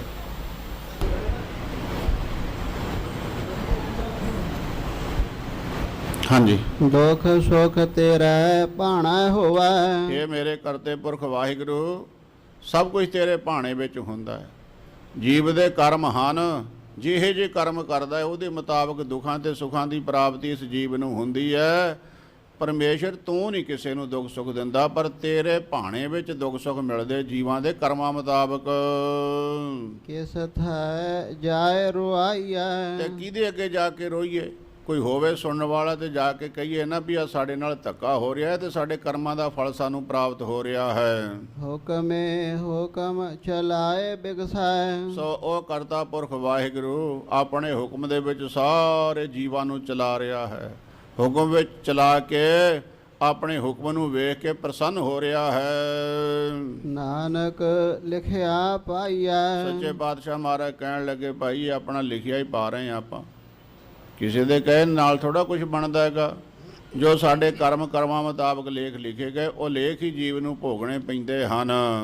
ਚਾਉ ਪਏ ਇਸ ਵਿਦ ਕਹਿ ਕਰ ਕਰੁਣਾ ਸਦਨੰ। ਐ ਸੱਚੇ ਪਾਤਸ਼ਾਹ ਮਹਾਰਾਜ ਦਇਆ ਦੇ ਘਰ ਹਨ ਜਿਹੜੇ ਈਮਨਾਬਾਦ ਉਜੜੇ ਹੋਏ ਸ਼ਹਿਰ ਨੂੰ ਦੇਖ ਕੇ ਉਹਨਾਂ ਬੰਦੀਆਂ ਨੂੰ ਜਿਨ੍ਹਾਂ ਨੂੰ ਛੁਡਾ ਕੇ ਲਿਆਏ ਸੀ, ਜਿਹੜੇ ਆਪਣੇ ਘਰਾਂ ਨੂੰ ਵੇਖ ਵੇਖ ਕੇ ਉਜੜੇ ਹੋਏ ਘਰਾਂ ਮਕਾਨਾਂ ਨੂੰ ਢੱਠਿਆਂ ਹੋਇਆਂ ਨੂੰ, ਆਪਣੇ ਘਰ ਪਰਿਵਾਰ ਵਾਲਿਆਂ ਦੀਆਂ ਮਰਿਆਂ ਹੋਇਆਂ ਦੀਆਂ ਲੋਥਾਂ ਨੂੰ ਵੇਖ ਕੇ ਰੋ ਰਹੇ ਸੀ, ਉਹਨਾਂ ਨੂੰ ਸੱਚੇ ਪਾਤਸ਼ਾਹ ਮਹਾਰਾਜ ਨੇ ਇਸ ਸ਼ਬਦ ਰਾਹੀਂ ਉਪਦੇਸ਼ ਬਖਸ਼ਿਸ਼ ਕੀਤਾ।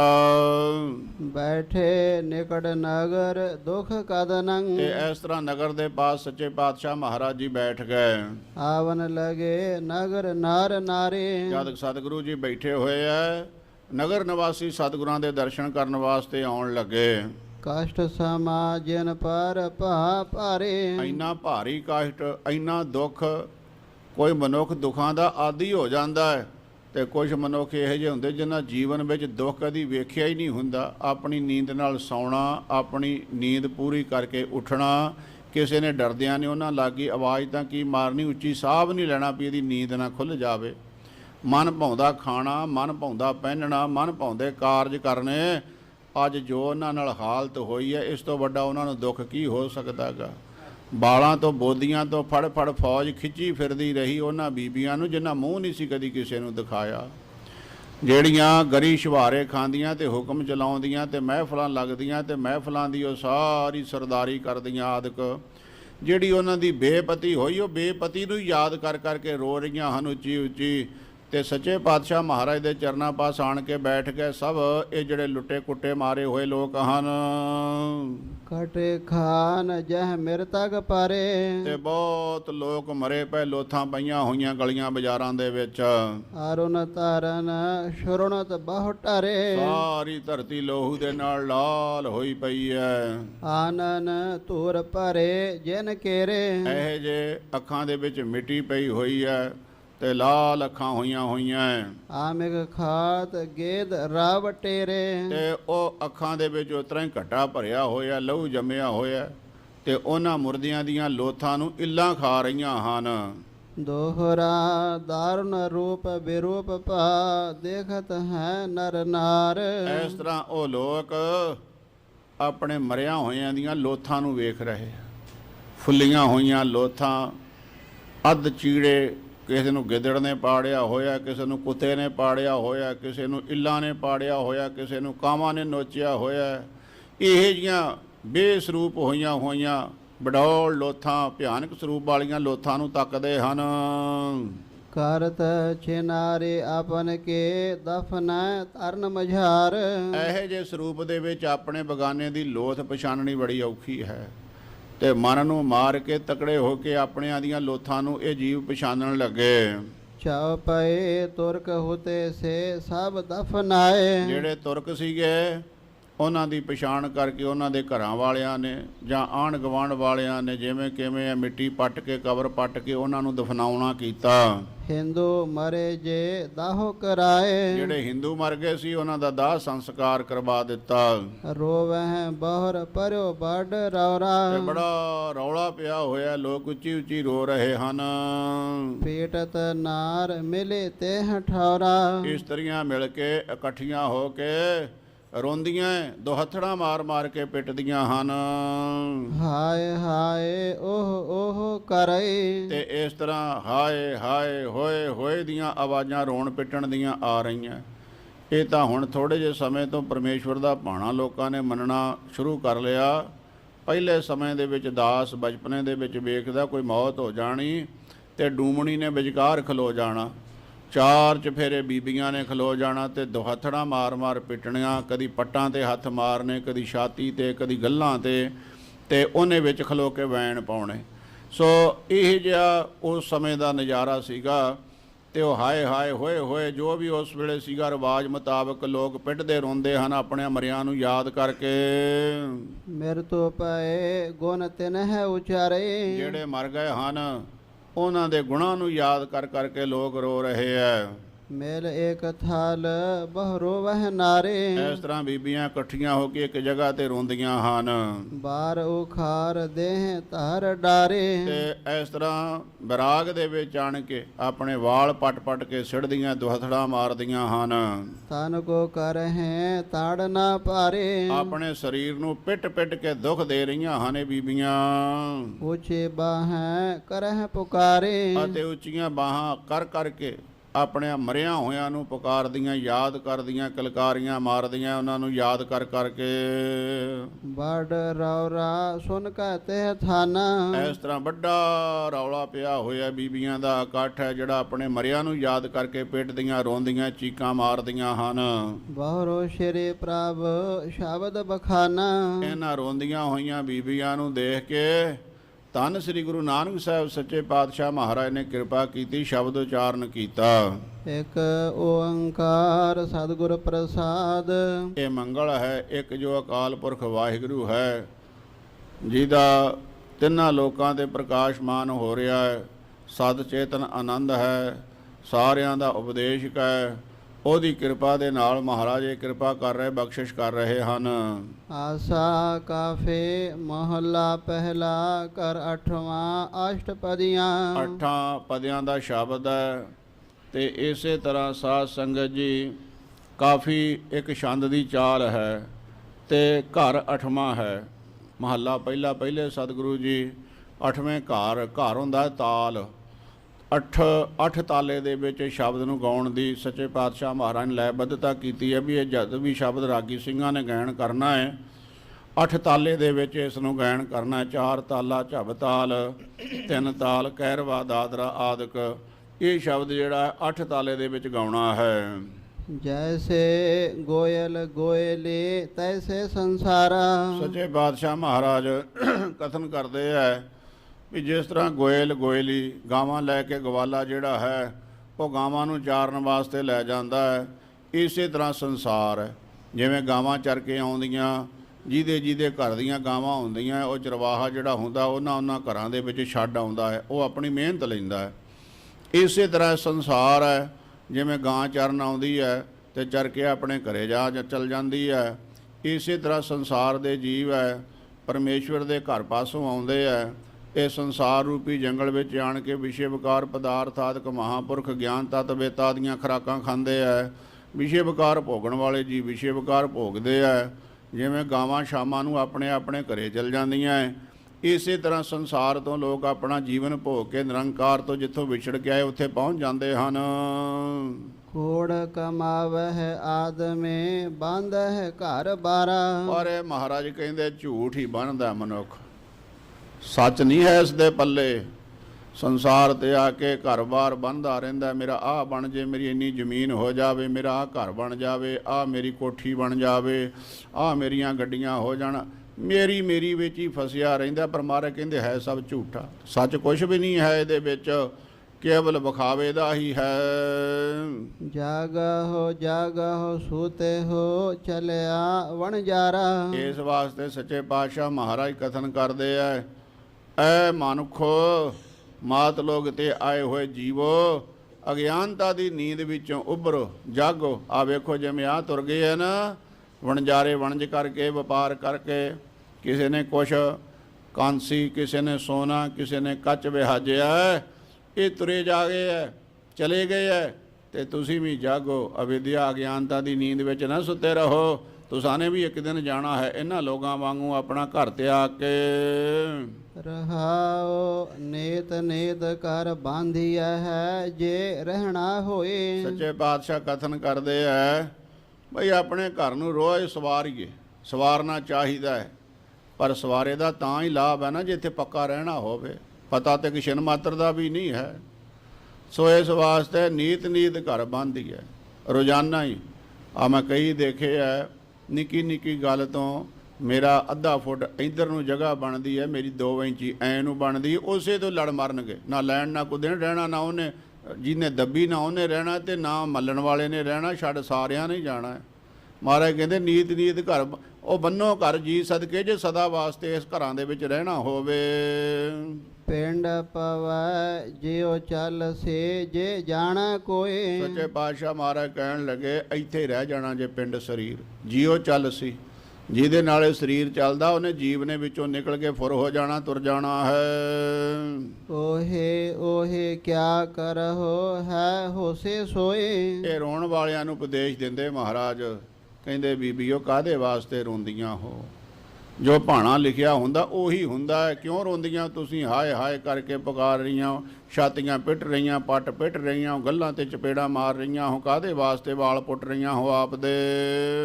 ਤੁਮ ਰੋਵਹੁਗੇ ਓ ਸੁਨੋ ਤੁਮ ਕਾਉ ਕੌਣ ਰੋਏ। ਕਦੀ ਇਹ ਖਿਆਲ ਕੀਤਾ ਤੁਸੀਂ ਤਾਂ ਰੋਂਦੀਆਂ ਆਪਣੇ ਮਰਿਆਂ ਹੋਇਆਂ ਨੂੰ? ਕਿਸੇ ਦਾ ਪਤੀ ਮਰ ਗਿਆ, ਕਿਸੇ ਦਾ ਭਰਾ ਮਰ ਗਿਆ, ਕਿਸੇ ਦੇ ਹੋਰ ਰਿਸ਼ਤੇਦਾਰੀ 'ਚ ਮੌਤ ਹੋ ਗਈ, ਤੁਸੀਂ ਤਾਂ ਉਹਨੂੰ ਯਾਦ ਕਰਕੇ ਰੋਂਦੀਆਂ। ਕਦੀ ਦਿਲ ਵਿੱਚ ਸੋਚਿਆ ਵੀ ਤੁਹਾਨੂੰ ਵੀ ਕੋਈ ਰੋਊਗਾ, ਕੋਈ ਰੋਣ ਵਾਲਾ ਬਚੂਗਾ? ਦੇਖੋਗੇ ਵੀ ਸਾਨੂੰ ਕੌਣ ਰੋਂਦਾ ਹੈ? ਇਹ ਕਦੀ ਮਨ ਵਿੱਚ ਵਿਚਾਰ ਕੀਤੀ ਹੈ? ਧੰਧਾ ਪਿਟ ਹੋ ਭਾਈ ਹੋ ਤੁਮ ਕੂੜ ਕਮਾਵਹੁ। ਆ ਜੋ ਕੁਝ ਵੀ ਕਰ ਰਹੇ ਨਾ ਇਹ ਸਭ ਝੂਠ ਦੀ ਕਮਾਈ ਹੈ। ਧੰਦਿਆਂ ਨੂੰ ਪਿੱਟ ਰਹੇ ਹੋ, ਜੀਵ ਨੂੰ ਨਹੀਂ ਕੋਈ ਵੀ ਪਿੱਟਦਾ, ਸਭ ਆਪਣੇ ਆਪਣੇ ਧੰਦਿਆਂ ਨੂੰ। ਮੇਰਾ ਪਤੀ ਹੁੰਦਾ, ਮੈਂ ਆਹ ਸੁਖ ਮਾਣਦੀ, ਆਹ ਆਨੰਦ ਮਾਣਦੀ, ਮੈਂ ਸਾਰਿਆਂ 'ਚੋਂ ਵਡੇਰੀ ਬਣ ਕੇ ਰਹਿੰਦੀ, ਆਦਿਕ ਆਦਿਕ। ਆਪਣੇ ਆਪਣੇ ਸੁੱਖਾਂ ਨੂੰ ਰੋ ਰਹੇ ਹੋ ਤੁਸੀਂ, ਮਨੁੱਖ ਨੂੰ ਨਹੀਂ ਕੋਈ ਰੋਂਦਾ ਹੈ। ਉਹ ਨਾ ਸੁਣਾਏ ਕਤ ਹੈ ਤੁਮ ਲੋਕ ਸੁਣਾਵਹੁ। ਜਿਹੜਾ ਮਰ ਗਿਆ ਉਹ ਤੇ ਤੁਰ ਗਿਆ, ਪਤਾ ਨਹੀਂ ਕਿੱਥੇ ਗਿਆ, ਨਾ ਤੁਹਾਨੂੰ ਪਤਾ ਨਾ ਜਾਣ ਵਾਲੇ ਨੂੰ ਪਤਾ, ਨਾ ਉਹਨੇ ਆਣ ਕੇ ਦੱਸਣਾ ਹੀ ਆ ਮੈਂ ਕਿੱਥੇ ਹੈਗਾ। ਇਹਦੇ ਤੁਸੀਂ ਨਾ ਇੱਕ ਲੋਕ ਵਿਖਾਵਾ ਕਰਦੇ ਹੋ, ਲੋਕਾਂ ਨੂੰ ਦੱਸਦੇ ਹੋ ਵੀ ਸਾਡਾ ਬੜਾ ਸਨੇਹ ਸੀ, ਸਾਡਾ ਬੜਾ ਪਿਆਰ ਸੀ। ਤੁਸੀਂ ਤਾਂ ਲੋਕਾਂ ਨੂੰ ਵਿਖਾ ਕੇ ਰੋਂਦੇ ਹੋ, ਨਾ ਕਿ ਮਰੇ ਹੋਏ ਨੂੰ। ਸੋ ਉਹਦੇ ਤੇ ਕਰਮਾਂ ਨੂੰ, ਉਹਦੇ ਤੁਸੀਂ ਸੁੱਖਾਂ ਨੂੰ, ਸਹੂਲਤਾਂ ਨੂੰ ਰੋ ਰਹੇ ਹੋ, ਤੇ ਤੁਸੀਂ ਉਹਨੂੰ ਨਾਂ ਲੈ ਕੇ ਰੋ ਕੇ ਸਿਰਫ ਲੋਕਾਚਾਰੀ ਰੱਖਣੀ ਚਾਹੁੰਦੇ ਹੋ। ਲੋਕਾਂ ਵਿੱਚ ਪਤਾ ਲੱਗੇ ਵੀ ਇਹਦਾ ਬੜਾ ਮੋਹ ਸੀ, ਇੱਕ ਦੁਨੀਆਦਾਰੀ ਰੱਖਣ ਵਾਸਤੇ ਸਭ ਇਹ ਕਰ ਰਹੇ ਹੋ।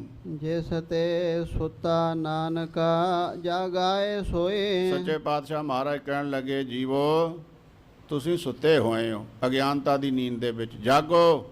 ਸਮੱਤ ਤੁਹਾਨੂੰ ਪਰਮੇਸ਼ਵਰ ਦੇਵੇ ਤੇ ਜਗਾਉਣ ਵਾਲਾ ਵੀ ਉਹ ਆਪ ਹੀ, ਜੇ ਕਰਤਾ ਸਮੱਤ ਦੇ ਦੇਵੇ ਤਾਂ ਇਹ ਗਿਆਨ ਦੀ ਪ੍ਰਾਪਤੀ ਹੁੰਦੀ ਹੈ। ਭਈ ਇਹ ਜਿਹੜਾ ਤੁਰ ਗਿਆ ਇੱਕ ਦਿਨ ਅਸੀਂ ਵੀ ਜਾਣਾ ਹੈ। ਆ ਬਹੁਤ ਲੋਕ ਕਿੱਥੋਂ ਆਏ? ਮੌਤਾਂ ਤੋਂ ਆਏ। ਕਦੀ ਆਪ ਦੀ ਮੌਤ ਵੀ ਯਾਦ ਕੀਤੀ ਵੀ ਇੱਕ ਦਿਨ ਸਾਡੀ ਵੀ ਮੌਤ ਹੋਣੀ ਹੈ। ਮਹਾਰਾਜ ਕਹਿਣ ਲੱਗੇ ਅਗਿਆਨਤਾ ਤੇ ਅਵਿਦਿਆ ਦੀ ਨੀਂਦ ਵਿੱਚ ਸੁੱਤੇ ਹੋਇਓ, ਕਰਤੇ ਨੂੰ ਅਰਦਾਸ ਕਰੋ, ਹੇ ਵਾਹਿਗੁਰੂ ਕਿਰਪਾ ਕਰੋ ਸਾਨੂੰ ਸਮੱਤ ਦੇਵੋ। ਇਹ ਗਿਆਨ ਦਾ ਹਲੂਣਾ ਮਾਰੋ ਜਿਹਦੇ ਨਾਲ ਸਾਨੂੰ ਸੁਰਤ ਆ ਜਾਵੇ, ਪਤਾ ਲੱਗ ਜਾਵੇ ਵੀ ਅਸੀਂ ਦੁਨੀਆ ਤੇ ਰਹਿਣਾ ਨਹੀਂ, ਇੱਕ ਦਿਨ ਅਸੀਂ ਵੀ ਜਾਣਾ ਹੈ। ਜੇ ਘਰ ਬੁਝੈ ਆਪਣਾ ਤਾਂ ਨੀਂਦ ਨਾ ਹੋਏ। ਸੱਚੇ ਪਾਤਸ਼ਾਹ ਮਹਾਰਾਜ ਕਹਿਣ ਲੱਗੇ ਜੇ ਕੋ ਆਪਣੇ ਆਪ ਨੂੰ ਬੁੱਝ ਲਵੇ ਨਾ, ਜਾਣ ਲਵੇ, ਪਹਿਚਾਣ ਲਵੇ, ਤੇ ਅਵਿਦਿਆ ਦੇ ਅਗਿਆਨਤਾ ਦੀ ਨੀਂਦ ਆਉਂਦੀ ਨਹੀਂ। ਨੀਂਦ ਉਹਨਾਂ ਨੂੰ ਆਉਂਦੀ ਜਿਹੜੀ ਗਫਲਤ ਦੇ ਵਿੱਚ ਰਹਿੰਦੇ ਹਨ, ਅਗਿਆਨਤਾ ਦੇ ਵਿੱਚ ਰਹਿੰਦੇ ਹਨ। ਜੇ ਚੱਲਦਾ ਲੈ ਚੱਲਿਆ ਕਿਛ ਸੰਪੈ ਨਾਲੇ। ਮਹਾਰਾਜ ਕਹਿਣ ਲੱਗੇ ਦੇਖੋ ਭਾਈ, ਜਿਹੜੇ ਮਰ ਗਏ ਚਲੇ ਗਏ, ਦੱਸੋ ਕੁਛ ਲੈ ਗਏ ਨਾਲ? ਇੱਥੇ ਰਹਿ ਗਏ। ਘਰ ਮਕਾਨ ਜੋ ਉਹਨਾਂ ਨੇ ਬਣਾਇਆ ਸੀਗਾ, ਧਨ ਦੌਲਤ ਜੋੜਿਆ ਸੀ, ਸਭ ਇੱਥੇ ਰਹਿ ਗਿਆ, ਕੁਛ ਨਾਲ ਨਹੀਂ ਲੈ ਕੇ ਗਏ ਹਨ। ਤਾਂ ਤਨ ਸੰਚਾਹੁ ਦੇਖ ਕੈ ਬੁਝਹੁ ਵਿਚਾਰੇ। ਤੇ ਤੁਸੀਂ ਨਾ ਦੇਖ ਲਓ, ਜੇ ਤੇ ਉਹਨਾਂ ਕੁਛ ਨਹੀਂ ਖੜਿਆ ਤੇ ਤੁਸੀਂ ਵੀ ਕੁਛ ਨਹੀਂ ਲੈ ਕੇ ਜਾਣਾ। ਇਹ ਸੰਪੇ, ਇਹ ਧਨ, ਇਹ ਦੌਲਤ, ਇਹ ਮਾਇਆ ਇਕੱਠੀ ਕਰੋ। ਜੇ ਤੇ ਉਹ ਲੈ ਗਿਆ ਤੇ ਤੁਸੀਂ ਵੀ ਇਕੱਠੀ ਕਰੀ ਜਾਓ ਵੀ ਨਾਲ ਲੈ ਜਾਾਂਗੇ, ਅੱਗੇ ਜਾ ਕੇ ਵੱਡੀ ਚੀਰਾ ਕਿਸੇ ਨੂੰ ਦੇ ਲਵਾਂਗੇ ਚੰਗੀ ਥਾਂ ਤੇ ਜਾਣ ਵਾਸਤੇ। ਜੇ ਉਹਨਾਂ ਦਾ ਇੱਥੇ ਹੀ ਪਿਆ ਰਹਿ ਗਿਆ, ਉਲਟਾ ਇਸ ਮਾਇਆ ਵਾਸਤੇ ਤਾਂ ਵਗੁੱਤੇ ਨੇ ਕਿ ਉਹ ਮਾਰੇ ਗਏ, ਕੁੱਟ ਖਾ ਖਾ ਕੇ ਬੇਪਤੀ ਕਰਵਾ ਕੇ ਮਰੇ ਨੇ, ਤੇ ਫਿਰ ਇਹ ਮਾਇਆ ਨੇ ਸਾਥ ਤੁਹਾਡਾ ਵੀ ਨਹੀਂ ਦੇਣਾ ਹੈ। ਵਣਜ ਕਰਹੁ ਮਕਸੂਦ ਲੈਹੁ ਮਤ ਪਛੋਤਾਵਹੁ। ਸੱਚੇ ਪਾਤਸ਼ਾਹ ਮਹਾਰਾਜ ਕਹਿੰਦੇ ਸੱਚ ਦਾ ਵਪਾਰ ਕਰੋ ਤੇ ਮਕਸੂਦ ਲਓ। ਇਹ ਤੁਹਾਡਾ ਮੈਨਾ ਹੈ ਨਾ ਜੋ ਸੰਸਾਰ ਤੇ ਆਉਣ ਦਾ, ਉਸ ਮਕਸਦ ਨੂੰ ਪੂਰਾ ਕਰੋ। ਮਕਸੂਦ ਮਤਲਬ ਮਕਸਦ, ਤੁਹਾਡਾ ਮਤਲਬ ਕੀ ਮਕਸਦ ਕੀ? ਕਾਹਦੇ ਵਾਸਤੇ ਆਏ ਹੋ? ਮਨੁੱਖਾ ਜਨਮ ਮਿਲਿਆ ਹੈ ਪਰਮੇਸ਼ਰ ਵਿੱਚ ਅਭੇਦਤਾ ਵਾਸਤੇ। 84 ਲੱਖ ਜੂਨ ਭੋਗ ਕੇ ਫਿਰ ਮਨੁੱਖ ਦੀ ਜੂਨ ਇਸ ਨੂੰ ਪ੍ਰਾਪਤ ਹੁੰਦੀ ਹੈ, ਕਰਤੇ ਦੇ ਵਿੱਚ ਅਭੇਦ ਹੋਣ ਵਾਸਤੇ। ਜਿਸ ਮਕਸਦ ਵਾਸਤੇ ਤੁਹਾਨੂੰ ਮਨੁੱਖਾ ਜਨਮ ਪ੍ਰਾਪਤ ਹੋਇਆ, ਉਸ ਮਕਸਦ ਨੂੰ ਪੂਰਾ ਕਰੋ। ਸਿਮਰਨ ਕਰੋ, ਭਜਨ ਕਰੋ, ਪੁੰਨ ਕਰੋ, ਦਾਨ ਕਰੋ, ਸੇਵਾ ਕਰੋ, ਸਿਮਰਨ ਕਰੋ, ਸ਼ੁਭ ਕਰਮ ਕਰੋ, ਮਿੱਠੇ ਬੋਲ ਬੋਲੋ, ਕਿਸੇ ਦਾ ਹੀਆ ਨਾ ਦਿਖਾਓ, ਦਿਲ ਨਾ ਦਿਖਾਓ ਖੋਟੇ ਬੋਲ ਬੋਲ ਕੇ। ਅਵਗਣ ਛੋੜਹੁ ਗੁਣ ਕਰਹੁ ਐਸੇ ਤਤ ਪਰਾਵਹੁ। ਇਹ ਤਤ ਤੁਹਾਨੂੰ ਮਿਲੂਗਾ ਕਿਵੇਂ? ਇਹ ਸਿਧਾਂਤ ਦੀ ਪ੍ਰਾਪਤੀ ਕਿਵੇਂ ਹੋਵੇਗੀ? ਔਗਣਾਂ ਨੂੰ ਤਿਆਗੋ ਤੇ ਗੁਣਾਂ ਦੇ ਗ੍ਰਾਹੀ ਹੋਵੋ। ਗੁਣ ਪੱਲੇ ਬਣੋ, ਬੁੱਧੀ ਦੇ ਪੱਲੇ ਦੇ ਵਿੱਚ ਗੁਣ ਬੰਨ੍ਹ ਲਵੋ ਤੇ ਔਗਣਾਂ ਨੂੰ ਭੁਲਾ ਦੇਵੋ, ਗਵਾ ਦੇਵੋ, ਔਗਣਾਂ ਨੂੰ ਦੂਰ ਕਰ ਦੇਵੋ ਆਪਣੇ ਆਪ ਤੋਂ। ਧਰਮ ਭੂਮ ਸਤ ਬੀਜ ਕਰ ਐਸੇ ਕਿਰਸ ਕਮਾਵਹੁ। ਇਹ ਸਰੀਰ ਹੈ ਧਰਤੀ ਤੇ ਸੱਚ ਦੇ ਕਰਮਾਂ ਦਾ ਬੀਜ ਇਸ ਧਰਤੀ ਦੇ ਵਿੱਚ ਬੀਜੋ ਜੇ ਭਲਾ ਲੋਚਦੇ ਹੋ। ਸਰੀਰ ਦੀ ਧਰਤੀ ਦੇ ਵਿੱਚ ਜਿਹੇ ਜੇ ਬੀਜ ਬੀਜੋਗੇ ਨਾ ਉਹੋ ਜਿਹਾ ਫਲ ਪ੍ਰਾਪਤ ਹੋਵੇਗਾ। ਬਾਬਾ ਫਰੀਦ ਸਾਹਿਬ ਜੀ ਕਹਿੰਦੇ, ਓਏ ਮੂਰਖਾ ਲੋੜੇ ਦਾਖ ਬਜੌਰੀਆਂ, ਕਿੱਕਰ ਬੀਜਾਂ ਜੱਟਾ ਕਿੱਕਰ ਦੇ ਤੁਗਲੇ ਬੀਜ ਕੇ ਤੇ ਕਹਿੰਦਾ ਬਜੌਰ ਦੀਆਂ ਦਾਖਾਂ ਮਿਲ ਜਾਣੇ। ਕਦੀ ਹੋਇਆ ਬੀਜੇ ਬਿਖ ਮੰਗੇ ਅੰਮ੍ਰਿਤ? ਕਦੀ ਜ਼ਹਿਰ ਬੀਜ ਕੇ ਅੰਮ੍ਰਿਤ ਦੀ ਪ੍ਰਾਪਤੀ ਹੋਈ ਆ? ਇਹ ਨਿਆਂ ਵੇਖ ਲਓ ਇਹਨਾਂ ਲੋਕਾਂ ਦਾ, ਆਪ ਹੀ ਨਿਆਂ ਕਰਨ ਬਹਿ ਜਾਂਦੇ ਆ। ਉਹ ਕਹਿੰਦੇ ਨਾ, ਇਹ ਕਹੇ ਤੇਲੀ ਸੀਗਾ ਤੇ ਉਹਦਾ ਬਲਦ ਕਾਜੀ ਦੇ ਬਲਦ ਨਾਲ ਭਿੜ ਪਿਆ ਤੇ ਉਹ ਕਾਜੀ ਦਾ ਬਲਦ ਜਿਹੜਾ ਸੀਗਾ ਉਹ ਮਾੜਾ ਸੀਗਾ, ਤੇਲੀ ਦਾ ਤਗੜਾ। ਉਹਨੇ ਸਾਰਾ ਦਿਨ ਕੋਲੂ ਤੇ ਜੋ ਕੇ ਰੱਖਣਾ ਤੇ ਖੁਰਾਕ ਚੰਗੀ, ਤੇਲ ਤੇ ਖਲ ਚੰਗੀ ਖਵਾਉਣੀ, ਤੇ ਉਹ ਤੇਲੀ ਦੇ ਬੈਲ ਨੇ ਕਾਜੀ ਦੇ ਬੈਲ ਨੂੰ ਮਾਰ ਦਿੱਤਾ। ਉਹ ਹੁਣ ਰਾਜ ਇਹਨਾਂ ਕਾਜੀਆਂ ਦਾ, ਜਿਹੜਾ ਵੀ ਫਤਵਾ ਲਾਉਣਾ, ਸਜ਼ਾ ਸੁਣਾਉਣੀ ਉਹ ਕਾਜੀਆਂ ਨੇ। ਕਾਜੀ ਦਾ ਬੈਲ ਮਰ ਗਿਆ।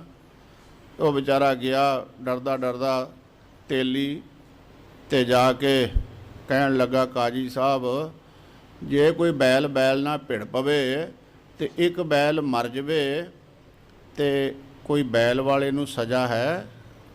ਕਾਜੀ ਕਹਿਣ ਲੱਗਾ ਵੀ ਪਸ਼ੂ ਕਿਹੜਾ ਸਿਖਾਇਆ ਹੁੰਦਾ ਕਿਸੇ ਦਾ, ਤੇ ਜੇ ਉਹ ਭਿੜ ਪਏ ਆ ਤੇ ਇੱਕ ਨੂੰ ਸੱਟ ਲੱਗ ਗਈ ਜਾਂ ਮਰ ਗਿਆ ਤੇ ਉਹਦੇ ਵਿੱਚ ਤੇ ਉਹਦੇ ਮਾਲਕ ਦਾ ਕੋਈ ਗੁਨਾਹ ਨਹੀਂ ਹੈ। ਤਦੋਂ ਤੱਕ ਕਾਜੀ ਸਾਹਿਬ ਦਾ ਨੌਕਰ ਆ ਗਿਆ ਰੌਲਾ ਪਾਉਂਦਾ, ਉਹ ਮਹਾਰਾਜ ਇਹਦੇ ਬਲਦ ਨੇ ਆਪਣਾ ਬਲਦ ਮਾਰਤਾ। ਕਹਿੰਦਾ ਖਲੋ ਜਾ ਮੈਨੂੰ ਲਾਲ ਕਿਤਾਬ ਕੱਢ ਕੇ ਦੇਖ ਲੈਣ ਦੇ ਇੱਕ ਵਾਰ। ਕਹਿੰਦਾ ਲਿਆਓ ਮੁੰਡਿਆ ਲਾਲ ਕਿਤਾਬ ਕੱਢ ਕੇ। ਕਿਤਾਬ ਕੱਢ ਲਿਆਂਦੀ। ਕਿਹੜੀ ਕਿਤਾਬ?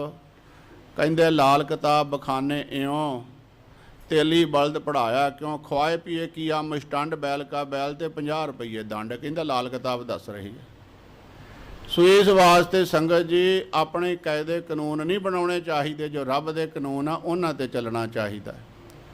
ਗੁਰੂ ਨਾਨਕ ਪਾਤਸ਼ਾਹ ਮਹਾਰਾਜ ਕਹਿੰਦੇ, ਉਹ ਮੂਰਖ ਮਨਾ ਸਰੀਰ ਨੂੰ ਧਰਤੀ ਬਣਾ ਤੇ ਇਹਦੇ ਵਿੱਚ ਸ਼ੁਭ ਕਰਮਾਂ ਦਾ ਬੀਜ ਤੇ ਜੇ ਤੁਗਲੇ ਬੀਜ ਕੇ ਆਖੇ ਵੀ ਬਜੌਰ ਦੀਆਂ ਦਾਖਾਂ ਤੇ ਇਹ ਨਹੀਂ ਮਿਲਣੀਆਂ। ਜ਼ਹਿਰ ਬੀਜ ਕੇ, ਖੋਟੇ ਬੋਲ ਰੂਪੀ ਜ਼ਹਿਰ ਬੀਜ ਕੇ, ਕੌਮਾਂ ਦੇ ਵਿੱਚ ਦਫਾੜਾਂ ਪਾ ਕੇ, ਦੁਬਦਾ ਪਾ ਕੇ, ਲੜਾਉਣ ਰੂਪੀ ਜ਼ਹਿਰ ਬੀਜ ਕੇ, ਭਰਾਵਾਂ ਵਿੱਚ ਲੜਾਈਆਂ ਪਾਉਣ ਵਾਲਿਆ ਜ਼ਹਿਰ ਬੀਜ ਕੇ ਆਖੇ ਪਰ ਮੈਨੂੰ ਹੁਣ ਸੱਚਖੰਡ ਦੀ ਪ੍ਰਾਪਤੀ ਹੋ ਜਾਵੇ, ਮੈਂ ਨਿਰੰਕਾਰ ਦੇ ਘਰੇ ਤੇ ਕਿਵੇਂ ਜਾਵੇਂਗਾ? ਇਹ ਗੱਲ ਨਹੀਂ ਬਣਨੀ। ਸਰੀਰ ਨੂੰ ਧਰਤੀ ਕਰ, ਸ਼ੁਭ ਕਰਮਾਂ ਦਾ ਬੀਜ ਜੇ ਭਲਾ ਲੋੜਦਾ ਹੈ ਤਾਂ ਫਿਰ ਨਿਰੰਕਾਰ ਦੀ ਤੈਨੂੰ ਪ੍ਰਾਪਤੀ ਹੋਵੇਗੀ। ਤਾਂ ਵਾਪਾਰੀ ਜਾਣਿਆਹੋ ਲਾਹਾ ਲੈ ਜਾਵਹੋ। ਇਹ ਵਪਾਰੀ ਤਾਂ ਜਾਣੀਏ ਵੀ ਜਿਹਨੂੰ ਲਾਭ ਹੋਵੇ। ਉਹ ਵਪਾਰ ਦਾ ਕੀ ਫਾਇਦਾ ਜਿਹਦੇ ਵਿੱਚ ਹਰ ਵਾਰ ਹੀ ਨੁਕਸਾਨ ਹੋਵੇ, ਹਰ ਵਾਰ ਹੀ ਨੁਕਸਾਨ ਹੋਵੇ? ਉਹ ਵਪਾਰ ਕਾਹਦਾ? ਮਹਾਰਾਜ ਕਹਿਣ ਲੱਗੇ ਮਨੁੱਖਾ ਜਨਮ ਮਿਲਿਆ ਇਹ ਵਪਾਰ ਕਰਨ ਵਾਸਤੇ, ਤੈਨੂੰ ਨਿਰੰਕਾਰ ਦੀ ਪ੍ਰਾਪਤੀ ਦਾ ਲਾਭ ਲੈਣ ਵਾਸਤੇ। ਤੇ ਵਪਾਰੀ ਤਾਂ ਜਾਣਿਆ ਜਾਵੇ ਜੇ ਲਾਭ ਪ੍ਰਾਪਤ ਹੋਵੇ। ਤੇ ਲਾਭ ਇਸੇ ਗੱਲ ਹੈ, ਗੁਰੂ ਕੀ ਸੰਗਤ ਵਿੱਚ ਆਉਣਾ, ਸਿਮਰਨ ਕਰਨਾ, ਸੇਵਾ ਕਰਨੀ, ਭਜਨ ਕਰਨਾ। ਤੇ ਸੇਵਾ ਵੱਧ ਤੋਂ ਵੱਧ। ਮਹਾਰਾਜ ਤੇ ਕਹਿੰਦੇ ਆ ਵੀ ਜਿਹੜੇ ਸੇਵਾ ਨਹੀਂ ਕਰਦੇ ਲੱਖ ਲਾਹਣ ਤੋਂ ਉਹਨਾਂ ਹੱਥਾਂ ਪੈਰਾਂ ਦੇ। ਬਿਨ ਸੇਵਾ ਤ੍ਰਿਗ ਹੱਥ ਪੈਰ, ਹੋਰ ਨਿਫਲ ਆਪਣੇ ਕੰਮ ਧੰਦੇ ਤੇ ਜੀਵ ਪਿੱਟਦਾ ਹੈ। ਸੋ ਇਸ ਵਾਸਤੇ ਮਹਾਰਾਜ ਕਹਿੰਦੇ ਲਾਭ ਇਹੀ ਹੈ ਜੀਵਨ ਦਾ, ਭਾਈ ਲੈ ਕੇ ਜਾਓ, ਪ੍ਰਾਪਤ ਕਰੋ ਲਾਭ ਨੂੰ। ਕਰਮ ਹੋਵੈ ਸਤਿਗੁਰ ਮਿਲੈ ਬੂਝੈ ਵਿਚਾਰਾ। ਜੇ ਕਰਮ ਭਲੇ ਹੋਣ ਨਾ ਚੰਗੇ, ਫਿਰ ਸਮਰੱਥ ਸਤਿਗੁਰੂ ਸੱਚੇ ਪਾਤਸ਼ਾਹ ਮਹਾਰਾਜ, ਧੰਨ ਕਲਗੀਧਰ ਪਿਤਾ ਦਸੇ ਪਾਤਸ਼ਾਹ, ਧੰਨ ਗੁਰੂ ਗ੍ਰੰਥ ਸਾਹਿਬ ਜੀ ਵਰਗੇ ਗੁਰੂ ਮਿਲਦੇ ਆ। ਨਹੀਂ ਤੇ ਸਾਧ ਸੰਗਤ ਜੀ ਫਿਰ ਕੋਈ ਟੱਕੇ ਦੀ, ਕੋਈ ਬੰਨੇ ਦੀ, ਕੋਈ ਪਹਾੜਾਂ ਵਾਲੇ ਰੰਨੇ ਦੀ, ਕੋਈ ਢੋਲ ਢਮੱਕਾ ਸਰਵਰ ਦਾ, ਕੋਈ ਕਿੱਥੇ ਜਾ ਕੇ ਤੁਰਕਾਂ ਦਾ ਜੂਠਾ ਮੀਠਾ ਖਾਂਦਾ ਫਿਰਦਾ ਹੈ, ਕੋਈ ਕਿੱਥੇ ਜਾ ਕੇ ਜੋਤਾਂ ਲਾਉਂਦਾ ਫਿਰਦਾ ਹੈ, ਕੋਈ ਕਿੱਥੇ ਜਾ ਕੇ ਘੰਟੀਆਂ ਟੱਲੀਆਂ ਵਜਾਉਂਦਾ ਫਿਰਦਾ ਹੈ। ਗੁਰੂਆਂ ਵਰਗੇ ਗੁਰੂ ਧੰਨ ਗੁਰੂ ਗ੍ਰੰਥ ਸਾਹਿਬ ਵਰਗੇ ਸਾਰੀ ਸ੍ਰਿਸ਼ਟੀ ਤੇ ਕਿੱਥੇ ਪ੍ਰਾਪਤ ਨਹੀਂ ਹੋ ਸਕਦੇ, ਜੋ ਸਿੱਧਾ ਹੀ ਮਾਰਗ ਨਿਰੰਕਾਰ ਦਾ ਦੱਸਦੇ ਹਨ। ਇਸ ਵਾਸਤੇ ਜਿਨ੍ਹਾਂ ਦੇ ਕਰਮ ਭਲੇ ਹੁੰਦੇ ਆ ਉਹ ਸਮਰੱਥ ਗੁਰੂ ਦੀ ਪ੍ਰਾਪਤੀ ਕਰਦੇ ਹਨ। ਨਾਮ ਵਖਾਣੈ ਸੁਣੇ ਨਾਮ ਨਾਮੇ ਬਿਵਹਾਰਾ। ਤੇ ਫਿਰ ਉਹ ਵਪਾਰ ਕੀ ਕਰਦੇ ਆ? ਨਾਮ ਹੀ ਸੁਣਨਾ, ਨਾਮ ਦੀ ਗੱਲ ਕਰਨੀ, ਨਾਮ ਦੇ ਅਨੁਸਾਰ ਹੀ ਆਪਣੇ ਜੀਵਨ ਨੂੰ ਢਾਲਣਾ। ਵਿਵਹਾਰ ਵਪਾਰ ਜਿਹੜਾ ਨਾਮ ਦੇ ਆਸਰੇ ਤੇ ਹੀ ਕਰਦੇ ਹਨ ਜੀਵਨ ਦਾ ਆਹਾਰ ਚਲਾਉਣ ਵਾਸਤੇ। ਜਿਉ ਲਾਹਾ ਟੋਟਾ ਤਿਵੈ ਵਾਟ ਚਲਦੀ ਆਏ। ਇਹ ਮਹਾਰਾਜ ਕਹਿਣ ਲੱਗੇ ਵੀ ਇਹ ਨਹੀਂ ਵਿਚਾਰ ਕਰਨੀ ਚਾਹੀਦੀ ਵੀ ਇਹ 'ਚ ਨੁਕਸਾਨ ਹੋ ਗਿਆ ਨਫਾ। ਜਿੱਥੇ ਨਫਾ ਉੱਥੇ ਨੁਕਸਾਨ ਵੀ ਹੈ। ਇਹ ਰਸਤਾ ਚੱਲਦਾ ਹੀ ਆਉਂਦਾ ਨਫੇ ਨੁਕਸਾਨ ਦਾ। ਨਫਾ ਜੀਵਨ ਦਾ, ਨੁਕਸਾਨ ਮੌਤ ਦਾ। ਇਹ ਤੇ ਰਾਹ ਚੱਲਿਆ ਹੀ ਆਉਂਦਾ ਹੈ। ਕਿਤੇ ਕੋਈ ਜੰਮ ਪਿਆ, ਕਿਤੇ ਕੋਈ ਮਰ ਗਿਆ। ਇਹ ਤੇ ਦਰਿਆਵਾਂ ਦੇ ਵਹਿਣ ਵਾਂਗੂ ਸਾਧ ਸੰਗਤ ਜੀ ਅੱਗੇ ਪਾਣੀ ਤੁਰਿਆ ਜਾਂਦਾ, ਪਿੱਛੋਂ ਹੋਰ ਤੁਰਿਆ ਆਉਂਦਾ ਹੈਗਾ। ਇਸੇ ਤਰ੍ਹਾਂ ਸਾਫ ਹੈ, ਅੱਗੇ ਖੁੱਲ੍ਹਦੀ ਜਾਂਦੀ, ਪਿੱਛੇ ਵਲੇਟੀ ਦੀ ਜਾਂਦੀ ਹੈ। ਮਹਾਰਾਜ ਕਹਿੰਦੇ ਰਸਤਾ ਚੱਲਦਾ ਹੀ ਆਉਂਦਾ ਹੈ। ਜੋ ਤਿਸ ਭਾਵੈ ਨਾਨਕਾ ਸਾਈ ਵਡਿਆਏ। ਇਹ ਸੱਚੇ ਪਾਤਸ਼ਾਹ ਮਹਾਰਾਜ ਕਥਨ ਕਰਦੇ ਨਿਰੰਕਾਰ, ਜੋ ਤਿਸ ਭਾਵੈ, ਜੋ ਤੈਨੂੰ ਚੰਗਾ ਲੱਗਦਾ ਨਾ ਉਹੀ ਵਡਿਆਈ ਹੈ, ਉਹੀ ਭਲਾ ਹੈ। ਸਾਡੇ ਜੀਵਾਂ ਦੇ ਹੱਥ ਵੱਸ ਕੁਛ ਨਹੀਂ ਹੈ। ਜੋ ਤੈਨੂੰ ਚੰਗਾ ਲੱਗਦਾ ਉਹੀ ਹੁੰਦਾ, ਇਹੀ ਤੇਰੀ ਵਡਿਆਈ। ਕਿਉਂਕਿ ਜੋ ਤੈਨੂੰ ਚੰਗਾ ਲੱਗਦਾ ਉਹੀ ਹੁੰਦਾ, ਦੂਜਾ ਕਿਸੇ ਦਾ ਕੀਤਾ ਹੋ ਹੀ ਨਹੀਂ ਸਕਦਾ। ਹੋਰ ਤੇਰੇ ਤੋਂ ਬਿਨਾਂ ਹੈ ਹੀ ਕੋਈ ਨਹੀਂ। ਬੇਵਜ਼ੀਰ ਵੱਡੇ ਧੀਰ, ਇੰਨਾ ਹੌਸਲੇ ਵਾਲਾ, ਸਾਰੀ ਸ੍ਰਿਸ਼ਟੀ ਨੂੰ ਸਮਝਣ ਵਾਲਿਆ, ਚਲਾਉਣ ਵਾਲਿਆ, ਪੈਦਾ ਕਰਨ ਵਾਲਿਆ, ਰਿਜ਼ਕ ਦੇਣ ਵਾਲਿਆ, ਲੈਤਾ ਕਰਨ ਵਾਲਿਆ, 84 ਲੱਖ ਜੂਨ ਨੂੰ ਸੰਭਾਲਣ ਵਾਲਿਆ। ਤੇਰਾ ਤੇ ਸਲਾਹਕਾਰ ਵੀ ਕੋਈ ਨਹੀਂ ਹੈ। ਇੱਕ ਮਾੜਾ ਜਿਹਾ ਕੋਈ ਉੱਚੀ ਪਦਵੀ ਤੇ ਪਹੁੰਚ ਜਾਵੇ ਤੇ ਕਈ ਤੇ ਉਹ ਪਰਸਨਲ ਆਪਣੇ ਉਹ ਸਲਾਹਕਾਰ ਹੀ ਰੱਖ ਲੈਂਦਾ। ਤੇ ਤੇਰਾ ਦੀ ਇੱਕ ਵੀ ਨਹੀਂ, ਇੰਨੀ ਸ੍ਰਿਸ਼ਟੀ ਨੂੰ ਸੰਭਾਲੀ ਫਿਰਦਾ। ਬੇਵਜ਼ੀਰ ਵੱਡੇ ਧੀਰ ਹੌਸਲੇ ਵਾਲਿਆ, ਤੂੰ ਤੇ ਵਜ਼ੀਰ ਵੀ ਕੋਈ ਨਹੀਂ ਰੱਖਿਆ ਹੋਏ। ਇਹ ਤੇਰੀਆਂ ਵਡਿਆਈਆਂ ਹਨ ਮੇਰੇ ਕਰਤੇ ਪੁਰਖ ਵਾਹਿਗੁਰੂ। ਜਿਵੇਂ ਤੈਨੂੰ ਚੰਗਾ ਲੱਗਦਾ ਐਵੇਂ ਸਾਰੀ ਸ੍ਰਿਸ਼ਟੀ ਨੂੰ ਤੂੰ ਚਲਾ ਰਿਹਾ ਹੈ। ਸੋ ਸੰਗਤ ਜੀ, ਇਹ ਸ਼ਬਦ ਸ੍ਰੀ ਗੁਰੂ ਨਾਨਕ ਸਾਹਿਬ ਸੱਚੇ ਪਾਤਸ਼ਾਹ ਮਹਾਰਾਜ ਨੇ ਕਿਰਪਾ ਕਰਕੇ ਏਮਨਾਬਾਦ ਦੇ ਰੋਂਦੇ ਹੋਏ ਲੋਕਾਂ ਨੂੰ ਉਪਦੇਸ਼ ਦਿੱਤਾ। ਫਿਰ ਉਸ ਕਰਤੇ ਪੁਰਖ ਵਾਹਿਗੁਰੂ ਦੀ ਵਡਿਆਈ ਦੇ ਵਿੱਚ ਇਹ ਸ਼ਬਦ ਉਚਾਰਨ ਕੀਤਾ, ਨਾਲ ਲੋਕਾਂ ਨੂੰ ਉਪਦੇਸ਼ ਦਿੱਤਾ ਵੀ ਭਾਈ ਇੱਥੇ ਥਿਰ ਨਹੀਂ ਕਿਸੇ ਨੇ ਬੈਠੇ ਰਹਿਣਾ। ਜਿਵੇਂ ਗਾਵਾਂ ਵਾਲੇ ਮਾਲਕ ਗਾਵਾਂ ਛੱਡ ਦਿੰਦੇ ਆ, ਚਰਾਉਣ ਵਾਲਾ ਚਰਾ ਲਿਆਉਂਦਾ, ਰਾਤ ਨੂੰ ਫਿਰ ਆਪੋ ਆਪਣੇ ਘਰਾਂ ਨੂੰ ਉਹ ਗਾਵਾਂ ਚਲ ਜਾਂਦੀਆਂ। ਇਸੇ ਤਰ੍ਹਾਂ ਮਨੁੱਖ ਜੀਵਨ ਹੈ। ਪਰਮੇਸ਼ਵਰ ਦੇ ਦਰੋਂ ਘਰੋਂ ਗਾਵਾਂ ਵਾਂਗੂ ਆਉਂਦਾ ਹੈ। ਸੰਸਾਰ ਰੂਪੀ ਜੰਗਲ ਵਿੱਚ ਆ ਕੇ ਮਨ ਭਾਉਂਦੇ ਪਦਾਰਥ ਛਕ ਕੇ ਤੇ ਆਪਣੇ ਜੀਵਨ ਦਾ ਇਹ ਦਿਨ ਬਤੀਤ ਕਰਕੇ ਤੇ ਫਿਰ ਪਰਮੇਸ਼ਵਰ ਦੇ ਪਾਸ ਹੀ ਜਿਹੇ ਜੇ ਕਰਮ ਪਹੁੰਚਣਾ ਕਿੰਨੇ ਉੱਥੇ ਜਿਹਦੇ ਕਰਮ ਹਨ। ਜਿਹੇ ਜੇ ਕੋਈ ਕਰਮ ਕਰਦਾ ਹੈ, ਕਿਉਂਕਿ ਸਰੀਰ ਧਰਤੀ ਹੈ ਤੇ ਕਰਮ ਬੀਜ ਹਨ। ਜੋ ਬੋਵੇ ਸੋ ਖਾਤ, ਜਿਹੋ ਜੇ ਬੀਜੇ ਉਹੋ ਜੇ ਵੱਢ ਲੈਣੇ ਹੈ। ਸੋ ਸੱਚੇ ਪਾਤਸ਼ਾਹ ਮਹਾਰਾਜ ਕਿਰਪਾ ਕਰਨ, ਬਖਸ਼ਿਸ਼ ਕਰਨ। ਹਾਂਜੀ, ਅੱਛਾ। ਦੋਹਰਾ ਇਸ ਵਿਦ ਸ਼ਬਦ ਉਚਾਰ ਕੈ ਬੈਠ ਰਹੇ ਗਤ ਦਾਇਨ। ਇਹ ਸ਼ਬਦ ਸੱਚੇ ਪਾਤਸ਼ਾਹ ਮਹਾਰਾਜ ਨੇ ਉਚਾਰਿਆ। ਫਿਰ ਏਮਨਾਬਾਦ ਦੇ ਉਹਨਾਂ ਦੁਖਿਆਰੇ ਲੋਕਾਂ ਦੇ ਵਿੱਚ ਸਤਿਗੁਰੂ ਜੀ ਚੌਂਕੜਾ ਮਾਰ ਕੇ ਬੈਠ ਗਏ। ਜਿਸ ਕੀ ਕਰੁਣਾ ਪਾਏ ਕੈ ਮਨ ਧਾਵਨ ਤੇ ਚੈਨ। ਐਸੇ ਹਨ ਗੁਰੂ ਨਾਨਕ ਪਾਤਸ਼ਾਹ ਮਹਾਰਾਜ, ਜਿਹਦੇ ਉੱਪਰ ਕਿਰਪਾ ਕਰ ਦਿੰਦੇ ਆ ਨਾ। ਕੋਈ ਅਰਦਾਸ ਕਰਦਾ, ਮਹਾਰਾਜ ਮੇਰੇ ਤੇ ਦਇਆ ਕਰੋ, ਮਨ ਨਹੀਂ ਭਟਕਣੋਂ ਹਟਦਾ।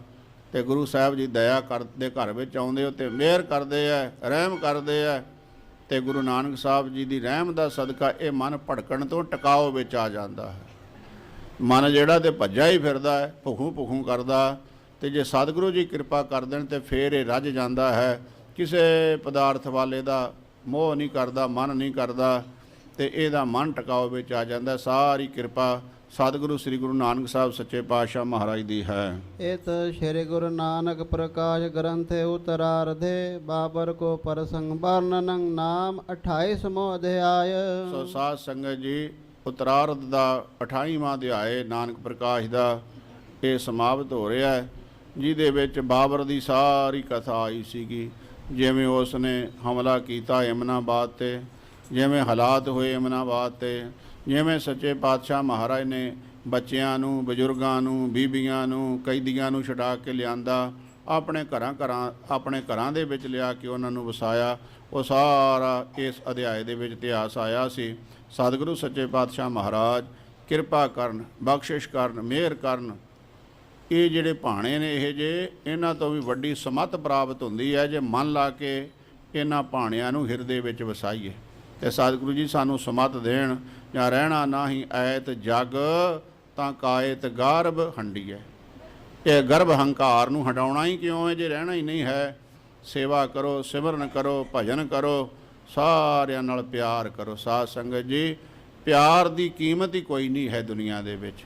ਬੜੇ ਬੜੇ ਖੁੰਖਾਰ ਜਾਨਵਰ ਜਿਹੜੇ ਹਨ ਉਹ ਪਿਆਰ ਦੇ ਅੱਗੇ ਸਿਰ ਝੁਕਾ ਦਿੰਦੇ, ਨੀਵੀਂ ਪਾ ਕੇ ਖਲੋ ਜਾਂਦੇ।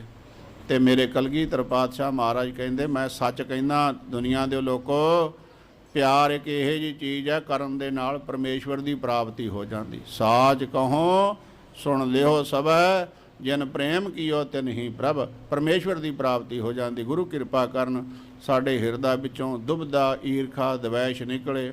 ਇਹ ਪਿਆਰ ਦਾ ਪਾਠ ਜੋ ਗੁਰਾਂ ਨੇ ਸਾਨੂੰ ਪੜ੍ਹਾਇਆ, ਹਰ ਇੱਕ ਜੀਵ ਨਾਲ, ਜੰਤੂ ਨਾਲ ਪਿਆਰ ਕਰੀਏ, ਹਿਰਦੇ ਤੋਂ ਕਰੀਏ, ਵਿਖਾਵੇ ਦਾ ਨਾ ਕਰੀਏ, ਤਾਂ ਸਾਡਾ ਜੀਵਨ ਸਫਲਾ ਹੋਵੇ। ਭੁੱਲਾਂ ਚੁੱਕਾਂ ਦੀ ਖਿਮਾ, ਅੱਗੇ ਤੋਂ ਸਮਤ ਬਖਸ਼ਣੀ। ਪਿਆਰ ਸਤਿਕਾਰ ਸਹਿਤ ਫਤਿਹ ਬੁਲਾਈਏ।